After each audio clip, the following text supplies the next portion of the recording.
ಪಿಜ್ಜಾದ ಹೌಸ್ನಲ್ಲಿ ಎಲ್ಲೆಡೆ ಬೆಳಕು ಹರಡಿಕೊಂಡಿತ್ತು. ಒಳಗೆ ಸುರಭಿಯ ಹೃದಯದಲ್ಲಿ ಅಶಾಂತಿ ಕುದಿಯುತ್ತಿತ್ತು.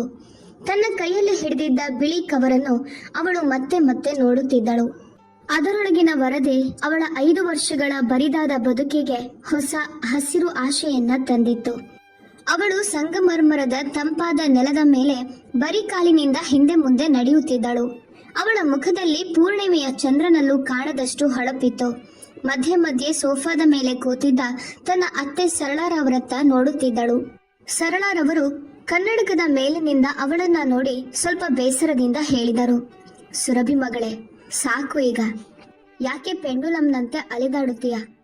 ಪೃಥ್ವಿ ಬರುತ್ತಾನೆ. ಬಿಸ್ನೆಸ್ ಮೀಟಿಂಗ್ಗೆ ತಡವಾಗುವುದು ಸಹಜ ತಾನೆ. ಬಾ, ಸ್ವಲ್ಪ ವಿಶ್ರಾಂತಿ ತೆಗೆದುಕೋ.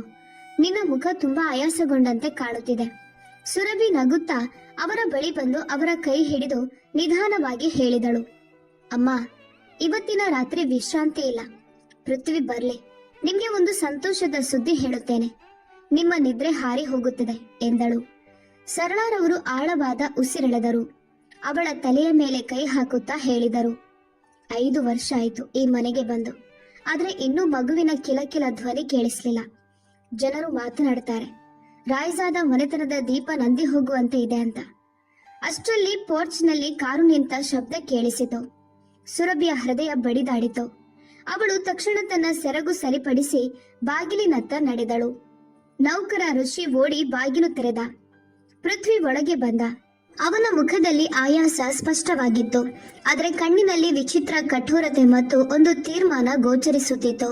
ಅವನ ಹಿಂದೆ ಒಂದು ಯುವತಿ ಬಂದಳು. ಗಾಢ ಬಣ್ಣದ ಬಟ್ಟೆ ಧರಿಸಿದ್ದಳು. ಮುಖದಲ್ಲಿ ಧೈರ್ಯ ಮತ್ತು ಆತ್ಮವಿಶ್ವಾಸ ಸ್ಪಷ್ಟವಾಗಿತ್ತು. ಸುರಭಿ ಮುಂದೆ ಹೋಗಿ ಪೃಥ್ವಿಯ ಕೈ ಹಿಡಿಯಲು ಪ್ರಯತ್ನಿಸಿ ಮೃದುವಾಗಿ ಹೇಳಿದಳು, ಪೃಥ್ವಿ, ನೀವು ಬಂದ್ರ? ನಾನು ಬಹಳ ಸಮಯದಿಂದ ಕಾಯ್ತಿದ್ದೆ. ನಿಮ್ಗೆ ತುಂಬಾ ಮುಖ್ಯವಾದದ್ದು ತೋರಿಸ್ಬೇಕಿದೆ. ಆದ್ರೆ ಪೃಥ್ವಿ ಅವಳ ಕೈಯನ್ನ ಚಟಕ್ಕನೆ ಬಿಟ್ಟು ಬಿಟ್ಟ. ನಿರ್ಲಕ್ಷ್ಯವಾಗಿ ನೋಡಿದ. ಆ ಕ್ಷಣದಲ್ಲಿ ಸುರಭಿಯ ನಗು ನಶಿಸಿ ಹೋಯಿತು. ಅವಳು ಏನಾದ್ರೂ ಹೇಳುವ ಮುನ್ನವೇ ಸರಳಾರವರು ಎದ್ದು ಆ ಹುಡುಗಿಯನ್ನ ನೋಡಿ ಆಶ್ಚರ್ಯದಿಂದ ಕೇಳಿದರು, ಪೃಥ್ವಿ, ಈ ಹುಡುಗಿ ಯಾರು? ಇಷ್ಟು ರಾತ್ರಿ ನಿನ್ನ ಜೊತೆ ಇಲ್ಲಿ ಯಾಕೆ ಬಂದಿದ್ದಾಳೆ? ಪೃಥ್ವಿ ಆಳವಾದ ಉಸಿರೆಳೆದು ಸುರಭಿಯ ಕಣ್ಣಿನಲ್ಲಿ ಕಣ್ಣು ಹಾಕಿ ಜೋರಾಗಿ ಹೇಳಿದನು, ಇವಳು ಕರೀನಾ, ನನ್ನ ಹೆಂಡತಿ, ಈ ಮನೆಯ ಹೊಸ ಮಾಲಕಿ. ಇವತ್ತು ಸಂಜೆನೆ ನಾನಿವಳನ್ನ ಮದುವೆಯಾದೆ. ಸುರಭಿಗೆ ಆಕಾಶವೇ ತಲೆಯ ಮೇಲೆ ಬಿದ್ದಂತಾಯಿತು. ಅವಳ ಕೈಯಲ್ಲಿದ್ದ ಕವರ್ ನೆಲಕ್ಕೆ ಬಿದ್ದು ಹೋಯಿತು. ಅದರಲ್ಲಿ ಅವಳ ಸಂಪೂರ್ಣ ಲೋಕವೇ ಇತ್ತು. ಕಂಪಿಸುವ ಧ್ವನಿಯಲ್ಲಿ ಅವಳು ಕೇಳಿದಳು, ಪೃಥ್ವಿ, ನೀವೇನ್ ಹೇಳ್ತಿದ್ದೀರಾ? ಮದುವೆನಾ? ಕರೀನಾ, ನಾವು ಸಂತೋಷವಾಗಿದ್ದೇವೆ ಅಲ್ವಾ? ಪೃಥ್ವಿ ವ್ಯಂಗ್ಯ ನಗುತ್ತಾ ಹೇಳಿದನು, ಏನು ಸಂತೋಷ? 5 ವರ್ಷದಿಂದ ನಾನು ಒಂದು ಮಳೆ ಹನಿಯನ್ನು ಕೊಡಲಾರದ ಬಂಜೆ ಹೆಂಗಸ ಜೊತೆ ಬದುಕುತ್ತಿದ್ದೇನೆ. ನನಗೆ ನನ್ನ ವಂಶ ಮುಂದುವರಿಸಬೇಕು. ನನಗೆ ಸಂತಾನ ಬೇಕು. ನೀನು ಕೊಡ್ಲಿಲ್ಲ. ಜನರ ಟೀಕೆ ಕೇಳಿ ಕೇಳಿ ನಾನು ಬೇಸತ್ತೆ. ಅದಕ್ಕಾಗಿ ಈ ನಿರ್ಧಾರ ತೆಗೆದುಕೊಂಡೆ. ಕರೀನಾ ಮುಂದೆ ಬಂದು ಅಹಂಕಾರದಿಂದ ಹೇಳಿದಳು, ಹಲೋ ಸುರಭಿ, ನಾವು ಒಟ್ಟಿಗೆ ಇರೋಣ ಅನ್ನಿಸ್ತಿದೆ. ಪೃಥ್ವಿ ಎಲ್ಲ ಹೇಳಿದಾನೆ. ನೀನು ಎಷ್ಟು ಅಸಹಾಯಕಳಂತ. ಸುರಭಿಯ ಕಣ್ಣೀರಿನ ಹೊಳೆ ಹರಿಯಿತು. ಅವಳು ಪೃಥ್ವಿಯ ಕಾಲರ್ ಹಿಡಿದು ಅಳುತ್ತಾ ಕೂಗಿದಳು, ನೀವು ಒಂದು ಸಲವೂ ನನ್ನನ್ನ ಕೇಳಲಿಲ್ಲ. ನಿಮ್ಗೆ ಬೇಕಿದ್ದದ್ದು ಸಂತಾನ ಅಷ್ಟೇ ತಾನೆ? ಹಾಗಾದ್ರೆ ಈ ವರದಿ ನೋಡಿ. ಆದ್ರೆ ಪೃಥ್ವಿ ಕೋಪದಿಂದ ಅವಳ ಕೈ ತಳ್ಳಿಬಿಟ್ಟು, ಸಾಕು ಈ ನಾಟಕ. ಈಗ ತಡವಾಗಿದೆ. ಈ ಕಾಗದಗಳಲ್ಲಿ ನನಗೆ ಆಸಕ್ತಿ ಇಲ್ಲ. ಹೋಗಿ ಕರೀನಾಗಾಗಿ ಮೇಲಿನ ಕೊಠಡಿ ಸಿದ್ಧ ಮಾಡು. ಸರಳಾರವರು ಬೆಚ್ಚಿ ಬಿದ್ದರು. ಆದ್ರೆ ಮಗನ ಕೋಪದ ಮುಂದೆ ಮೌನವಾಗಿ ಬಿಟ್ಟರು. ಸುರಭಿ ನೆಲದಲ್ಲಿದ್ದ ವರದಿಯನ್ನ ನೋಡಿದಳು. ಪೃಥ್ವಿಯ ಕಾಲಿನ ಕೆಳಗೆ ಅದು ಕುಸಿದು ಹೋಗುತ್ತಿತ್ತು. ಆ ಕ್ಷಣದಲ್ಲಿ ಅವಳಿಗೆ ಅರಿವಾಯಿತು, 5 ವರ್ಷ ಪ್ರೀತಿಸಿದ ವ್ಯಕ್ತಿ ಅವಳ ಪ್ರೀತಿಗೆ ಅರ್ಹನೇ ಅಲ್ಲ. ಪೃಥ್ವಿ ಕರೀನಾಳ ಕೈ ಹಿಡಿದು ಮೇಲಕ್ಕೆ ಹೋಗುತ್ತಿದ್ದ. ಕರೀನಾ ಹಿಂದೆ ತಿರುಗಿ ವಿಷದ ನಗು ಚೆಲ್ಲಿದಳು. ಪೃಥ್ವಿ ಮತ್ತೆ ಕೂಗಿದನು, ಸುರಭಿ, ಕರೀನಾಗೆ ಕೊಠಡಿ ಸಿದ್ಧ ಮಾಡು. ಈ ಅಳುವ ಮುಖ ನನ್ನ ಮುಂದೆ ಇರಬಾರ್ದು. ಸರಳಾರವರು ತಡೆಯಲು ಪ್ರಯತ್ನಿಸಿದರು. ಪೃಥ್ವಿ, ಇವಳು ನಿನ್ನ ಮೊದಲ ಹೆಂಡತಿ. ಅವಳನ್ನು ಅಷ್ಟು ಅವಮಾನಿಸಬೇಡ ಎಂದರು. ಆದರೆ ಪೃಥ್ವಿ ಕಟುವಾಗಿ, ಅಮ್ಮ, ನನಗೆ ಸಂತಾನ ಬೇಕು. ಅದು ಕೊಡಲಾರದ ಹೆಂಗಸಿಗೆ ನನ್ನ ಮುಂದೆ ಹಕ್ಕು ಹೇಳೋ ಅವಶ್ಯಕತೆ ಇಲ್ಲ. ಸುರಭಿ ಧೈರ್ಯ ಮಾಡಿ ಕೇಳಿದಳು, ನಾನು ನಿಮ್ಗೆ ಕೇವಲ ಮಗು ಹುಟ್ಟಿಸುವ ಯಂತ್ರ ಮಾತ್ರ ಆಗಿದ್ನ? ನಮ್ಮ ಪ್ರೀತಿ ಎಲ್ಲಿ ಹೋಯಿತು? ಪೃಥ್ವಿ ಕಟುವಾಗಿ, ಫಲ ಕೊಡದ ಪ್ರೀತಿ ನನಗೆ ಭಾರ. ನನಗೆ ವಾರಸುದಾರ ಬೇಕು. ಅದನ್ನು ನನಗೆ ಕರೀನಾ ಕೊಡ್ತಾಳೆ. ಇಲ್ಲೇ ಇರಬೇಕು ಅಂದ್ರೆ ಬದಿಯಲ್ಲಿ ಬಿದ್ಕೋ, ಇಲ್ಲದಿದ್ರೆ ಬಾಗಿಲು ತೆರೆದಿದೆ. ಅವರಿಬ್ಬರು ಮೇಲಕ್ಕೆ ಹೋದರು. ಸುರಭಿಗೆ ಆ ಮನೆ ಗೋಡೆಗಳೇ ತನ್ನ ಮೇಲೆ ನಗುತ್ತಿರುವಂತೆ ಅನ್ನಿಸಿತು. ಅವಳು ನೆಲದಲ್ಲಿದ್ದ ಮುರಿದ ಅಲ್ಟ್ರಾಸೌಂಡ್ ವರದಿಯನ್ನ ಎತ್ತಿಕೊಂಡಳು. ಆ ಕ್ಷಣದಲ್ಲಿ ಅವಳೊಳಗೆ ದೃಢ ನಿರ್ಧಾರ ಹುಟ್ಟಿತು. ನನ್ನನ್ನು, ನಾನು ಹೊತ್ತಿರುವ ಮಗುವನ್ನು ತೂಕ ಹಾಕಿದವನಿಗೆ ಈ ಸಂತೋಷದ ಸುದ್ದಿ ತಿಳಿಯುವ ಹಕ್ಕೇ ಇಲ್ಲ ಎಂದು ಅವಳು ಮನಸ್ಸಿನಲ್ಲಿ ನಿರ್ಧರಿಸಿದಳು. ಅವಳು ಕಣ್ಣೀರು ಒರೆಸಿ ಸರಳಾರವರತ್ತ ನೋಡಿ ಶಾಂತವಾಗಿ ಹೇಳಿದಳು, ಅಮ್ಮ, ನಾನಿಲ್ಲಿಂದ ಏನನ್ನು ತೆಗೆದುಕೊಂಡು ಹೋಗೋದಿಲ್ಲ. ಇಲ್ಲಿ ನನ್ನ ಗೌರವವೇ ಉಳಿದಿಲ್ಲ. ಗೌರವ ಇಲ್ಲದಿದ್ದರೆ ಸಾಮಾನು ಯಾಕೆ ಬೇಕು? ಸರಳಾರವರು ಅಳುತ್ತಾ ತಡೆಯಲು ಪ್ರಯತ್ನಿಸಿದರು. ಇಷ್ಟು ರಾತ್ರಿ ನೀನು ಎಲ್ಲಿಗೆ ಹೋಗ್ತೀಯ? ನಿನ್ನ ತಾಯಿಯ ಮನೆ ವರ್ಷಗಳಿಂದ ಬೀಗ ಹಾಕಿದೆ. ಸುರಭಿ ಕಹಿ ನಗುತ್ತಾ ಹೇಳಿದಳು. ಎರಡನೇ ಹೆಂಗಸ ಕೈ ಹಿಡಿದು ಹೆಂಡತಿಯನ್ನು ಅವಮಾನಿಸಿದ ಮನುಷ್ಯ ಎಂದಿಗೂ ಬದಲಾಗೋದಿಲ್ಲ. ನನ್ನ ಆತ್ಮಸಮ್ಮಾನ ಉಳಿಯುವ ಜಾಗದಲ್ಲಿ ನಾನು ಬದುಕುತ್ತೇನೆ. ಅವಳು ಸೆರಗು ಹೊದ್ದು ಹಿಂತಿರುಗಿ ನೋಡದೆ ಹೊರಟಳು. ಹಳೆಯ ನೌಕರ ತಡೆಯಲು ಓಡಿ ಬಂದರು. ಮಗಳೇ, ನಾನು ಪೃಥ್ವಿ ಸಾಹೇಬ್ರನ್ನ ಕರೆತರುತ್ತೇನೆ. ಸುರಭಿ ನಿಶ್ವಾಸ ಬಿಟ್ಟು ಹೇಳಿದಳು. ಇನ್ನು ಸಾಹೇಬ್ರಿಗೆ ಯಾವುದೇ ವ್ಯತ್ಯಾಸ ಇಲ್ಲ. ನಾನು ಹೋಗ್ಲಿ ಸಾಯಲಿ, ಅವರ ಜೀವನದಲ್ಲಿ ಈಗ ಕರೀನಾ ಬಂದಿದ್ದಾಳೆ ಎಂದು ಹೇಳಿಕೊಂಡು ಸುರಭಿ ಆ ಬಂಗಲೆಯ ಭಾರವಾದ ಕಬ್ಬಿಣದ ಗೇಟನ್ನ ದಾಟಿ ಹೊರಗೆ ನಡೆದು ಹೋದಳು. ಹೊರಗೆ ತಂಪಾದ ಗಾಳಿಯ ಬಿರುಗಾಳಿ ಅವಳನ್ನ ಬರಮಾಡಿಕೊಂಡಿತು. ರಸ್ತೆಯೆಲ್ಲ ನಿಶ್ಶಬ್ದ. ಆಕಾಶದಲ್ಲಿ ಕಪ್ಪು ಮೋಡಗಳು ಆವರಿಸಿದ್ದವು. 5 ವರ್ಷಗಳ ಹಿಂದೆ ಇದೇ ದ್ವಾರದಲ್ಲಿ ಅವಳು ವಧುವಾಗಿ ಕಾಲಿಟ್ಟದ್ದನ್ನ ಅವಳು ನೆನಪಿಸಿಕೊಂಡಳು. ಇಂದು ಅದೇ ದ್ವಾರದಿಂದ ಅವಳನ್ನು ಅಪರಾಧಿಯಂತೆ ಹೊರಹಾಕಲಾಗಿತ್ತು. ಅವಳು ತನ್ನ ಹೊಟ್ಟೆಯ ಮೇಲೆ ಕೈಯಿಟ್ಟು ಮನದಲ್ಲೇ ಮಗುವಿಗೆ ಹೇಳಿಕೊಂಡಳು, ಭಯ ಪಡಬೇಡ ನನ್ ಕಂದ. ನಿನ್ನ ತಾಯಿ ನಿನಗಾಗಿ ಹೊಸ ಲೋಕವನ್ನ ಕಟ್ಟುತ್ತಾಳೆ. ಯಾರೂ ನಿನ್ನನ್ನು ತಿರಸ್ಕರಿಸದ ಲೋಕ. ಅವಳು ಕಾಲ್ನಡಿಗೆಯಲ್ಲೇ ತನ್ನ ತಾಯಿಯ ಹಳೆಯ ಮನೆಯತ್ತ ಹೊರಟಳು. ಅದು ವಿಲ್ಲಾದಿಂದ ಕೆಲವು ಮೈಲು ದೂರದ ಒಬ್ಬಂಟಿ ಬೀದಿಯಲ್ಲಿತ್ತು. ಕಾಲು ನೋಯುತ್ತಿದ್ದರೂ ಹೃದಯದ ನೋವು ಅಷ್ಟು ಗಾಢವಾಗಿತ್ತು. ದೇಹದ ನೋವು ಅವಳಿಗೆ ತಿಳಿಯಲೇ ಇಲ್ಲ. ಮುಖ್ಯ ರಸ್ತೆಗೆ ಬಂದಾಗ ಒಂದು ರಿಕ್ಷಾ ಹಿಡಿದು ತಾಯಿಯ ಮನೆ ಕಡೆ ಹೊರಟಳು. ಅಲ್ಲಿ ತಲುಪಿದಾಗ ಬಾಗಿಲಿನ ಮೇಲೆ ತುಕ್ಕು ಹಿಡಿದ ತಾಳೆ ಹಾಕಿರುವುದನ್ನ ಕಂಡಳು. ತಾಯಿ ಮೃತಪಟ್ಟಿದ್ದು 3 ವರ್ಷಗಳಾಗಿತ್ತು. ತಂದೆಯ ನೆರಳು ಬಾಲ್ಯದಲ್ಲೇ ಕಳೆದು ಹೋಗಿತ್ತು. ತಾಯಿ ಸತ್ತ ನಂತರ ಸರಳಾರವರು ಅವಳನ್ನ ಇಲ್ಲಿ ಬರದಂತೆ ತಡೆದಿದ್ದರು. ಬದುಕು ಕೂಡ ಮತ್ತೆ ಈ ಮನೆಯ ಕಡೆ ತಿರುಗಿ ಬರಲು ಅವಕಾಶ ಕೊಡ್ಲೇ ಇಲ್ಲ. ತಾನು ಅನುಭವಿಸಿದ ಪ್ರತಿಯೊಂದು ಸೌಖ್ಯವೂ ಪೃಥ್ವಿಯ ಮನೆಯಲ್ಲೇ ಸಿಕ್ಕಿತ್ತು. ಪ್ರೀತಿಯ ಮಾತುಗಳನ್ನಾಡಿದ ತನ್ನ ಗಂಡ ಒಮ್ಮೆ ಈ ರೀತಿ ಅವಮಾನ ಮಾಡುತ್ತಾನೆ ಎಂದು ಕನಸಲ್ಲೂ ಅವಳು ಊಹಿಸಿರಲಿಲ್ಲ. ಆದರೆ ಇಂದು ವಿಧಿ ಅವಳಿಗೆ ದೊಡ್ಡ ಹೊಡೆತ ನೀಡಿತ್ತು. ಅವಳು ಹತ್ತಿರದಲ್ಲಿದ್ದ ಒಂದು ಕಲ್ಲು ಎತ್ತಿಕೊಂಡು ತುಕ್ಕು ಹಿಡಿದ ಬೀಗ ಒಡೆದಳು. ಒಳಗೆ ಹೋದಾಗ ಎಲ್ಲೆಡೆ ಧೂಳು ಮತ್ತು ಮೌನ. ಅವಳು ಒಂದು ಹಳೆಯ ಕುರ್ಚಿಯ ಮೇಲೆ ಕೂತಳು. ಆಳವಾಗಿ ಉಸಿರೆಳೆದು ತನ್ನೊಳಗೆ ಹೇಳಿಕೊಂಡಳು, ಇಂದಿನಿಂದ ನನ್ನ ಜೀವನಕ್ಕೆ ಹೊಸ ಆರಂಭ. ನಾನು ಯಾರ ಮೇಲೂ ಅವಲಂಬಿತಳಲ್ಲ. ಕಿಟಕಿಯನ್ನು ತೆರೆದಳು. ಹೊರಗೆ ತುಂತುರು ಮಳೆ ಶುರುವಾಗಿತ್ತು. ಪ್ರಕೃತಿಯು ಅವಳ ನೋವಿಗೆ ಸಂಗಾತಿಯಾದಂತೆ. ಸುರಭಿ ಮನಸ್ಸಿನಲ್ಲಿ ನಿರ್ಧರಿಸಿದಳು, ಇನ್ನು ಎಂದಿಗೂ ಪೃಥ್ವಿಯ ಹೆಸರನ್ನು ಉಚ್ಚರಿಸುವುದಿಲ್ಲ. ತನ್ನ ಮಗುವನ್ನು ತಾನೇ ಬೆಳೆಸುತ್ತಾಳೆ. ಹೆಂಗಸನ್ನು ಗೌರವಿಸುವ ಮಾನವನಾಗಿ ಅವನನ್ನ ರೂಪಿಸುತ್ತಾಳೆ. ಕೊಠಡಿಯ ಮೂಲೆಯಲ್ಲಿದ್ದ ತಾಯಿಯ ಫೋಟೋ ತೆಗೆದುಕೊಂಡು ನೆಲದಲ್ಲಿ ಕೂತು ಅತ್ತು ಬಿಟ್ಟಳು. ಅವಳ ಹೃದಯ ಒಡೆದಿತ್ತು. ಆದರೆ ಧೈರ್ಯ ಇನ್ನೂ ಜೀವಂತವಾಗಿತ್ತು. ಪೃಥ್ವಿಗೆ ಸತ್ಯ ಗೊತ್ತಾಗುವಷ್ಟರಲ್ಲಿ ತುಂಬಾ ತಡವಾಗಿರುತ್ತದೆ ಎಂದು ಅವಳಿಗೆ ತಿಳಿದಿತ್ತು. ಆಗಾಗ್ಲೇ ಅವಳು ಅವನಿಗೆ ಅಸಾಧ್ಯವಾದಷ್ಟು ದೂರ ಹೋಗಿರುತ್ತಾಳೆ. ಅವಳು ಉಳಿದ ರಾತ್ರಿ ಅಲ್ಲಿ ಕಳೆಯಿತು. ಬೆಳಗಿನ ಮೊದಲ ಕಿರಣದೊಂದಿಗೆ ತನ್ನ ಹೊಸ ಜೀವನದ ಪ್ರಯಾಣಕ್ಕೆ ಸಿದ್ಧಳಾದಳು. ಈಗ ಅವಳಿಗೆ ಯಾರ ಸಹಾಯವೂ ಬೇಡ. ಯಾಕಂದ್ರೆ ಅವಳೊಳಗೆ ಹೊಸ ಜೀವ ಬೆಳೆಯುತ್ತಿತ್ತು. ಅದು ಅವಳ ಶಕ್ತಿ, ಬದುಕಿನ ದೊಡ್ಡ ಕಾರಣವಾಗಲಿತ್ತು. ಇನ್ನೊಂದು ಕಡೆ ರಾತ್ರಿ ಕತ್ತಲೆ ಇನ್ನೂ ಸಂಪೂರ್ಣ ಕಳಚಿರಲಿಲ್ಲ. ವಿಲ್ಲಾದ ಲಾಂಜ್ನಲ್ಲಿ ಸರಳಾರವರ ಅಳುವ ಶಬ್ದಕ್ಕೆ ಪೃಥ್ವಿಯ ಕಣ್ಣು ತೆರೆಯಿತು. ಅವನು ಕರೀನಾಳ ಬಳಿಯಿಂದ ಎದ್ದು ಆತಂಕದಿಂದ ಕೆಳಗೆ ಬಂದನು. ಲಾಂಜ್ನಲ್ಲಿ ಅದೇ ಭಾರವಾದ ಮೌನ. ಡ್ರೈವರ್ ಅಂಕಲ್ ಒಂದು ಮೂಲೆಯಲ್ಲಿ ನಿಂತು ಕಣ್ಣೀರು ಒರೆಸುತ್ತಿದ್ದರು. ಪೃಥ್ವಿ ಕೋಪದಿಂದ ಹೇಳಿದನು, ಅಮ್ಮ, ನೀವ್ ಯಾವಾಗ್ಲೂ ಇಲ್ಲಿ ಕುಳಿತು ಅಳುತ್ತಿರ್ಬೇಕಾ? ಅವಳು ತಾನಾಗಿ ಹೋಗಿದ್ದಾಳೆ. ನಾನೇನು ಹೊರಗೆ ತಳ್ಳಿಲ್ಲ. ಸರಳಾರವರು ನೋವಿನಿಂದ ಹೇಳಿದರು. ಅವಳು ನಿನ್ನನ್ನು ನಿಜವಾಗಿ ಪ್ರೀತಿಸ್ತಿದ್ಲು. ನಿನ್ನ ನಿರ್ಲಕ್ಷ್ಯ, ನಿನ್ನ ಟೀಕೆ ಎಲ್ಲವನ್ನೂ ಸಹಿಸಿದ್ಲು. ಆದ್ರೆ ನೀನವಳನ್ನ ಬಂಜೆ ಅಂತ ಅವಳ ಅಸ್ತಿತ್ವವನ್ನೇ ಗಾಯಗೊಳಿಸಿದ್ಯಾ. ಅದಕ್ಕೆ ಯಾವ ಚಿಕಿತ್ಸೆಯೂ ಇಲ್ಲ. ಪೃಥ್ವಿ ಮಾತು ಕೇಳದೆ ಸೋಫಾ ಕಡೆ ನಡೆದನು. ಅಲ್ಲಿ ಸುರಭಿಯ ಶಾಲಿನ್ನು ಬಿದ್ದಿತ್ತು. ಮುಂದೆ ಹೆಜ್ಜೆ ಹಾಕುತ್ತಿದ್ದಂತೆ ಅವನ ಪಾದದ ಕೆಳಗೆ ಕಾಗದ ಚರಚರನೆ ಶಬ್ದ ಮಾಡಿತು. ಅವನು ಬಾಗಿ ಆ ಮುರಿದ ಕಾಗದ ಎತ್ತಿಕೊಂಡನು. ಸುರಭಿ ಬರೆದ ವಿದಾಯ ಪತ್ರವಾಗಿರಬಹುದು ಎಂದುಕೊಂಡನು. ಆದರೆ ಅದು ಅಲ್ಟ್ರಾಸೌಂಡ್ ವರದಿ. ಅವನ ನೆತ್ತಿಯಲ್ಲಿ ಬೆವರು ಮೂಡಿತು. ದಿನಾಂಕ ಮತ್ತು ವೈದ್ಯರ ಟಿಪ್ಪಣಿಯ ಮೇಲೆ ಅವನ ಕಣ್ಣು ನೆಟ್ಟಿತು. ಸುರಭಿ 4 ವಾರಗಳ ಗರ್ಭಿಣಿ. ಅವನ ಕೈಗಳು ಕಂಪಿಸಿದವು. ಅವನು ಕುಸಿದು ಸೋಫಾದ ಮೇಲೆ ಬಿದ್ದನು. ಅಮ್ಮ, ಇದೇನು ಎಂದು ಕೇಳಿದನು. ಸರಳಾರವರು ಓದಿ ಚೀರಾಡಿದರು.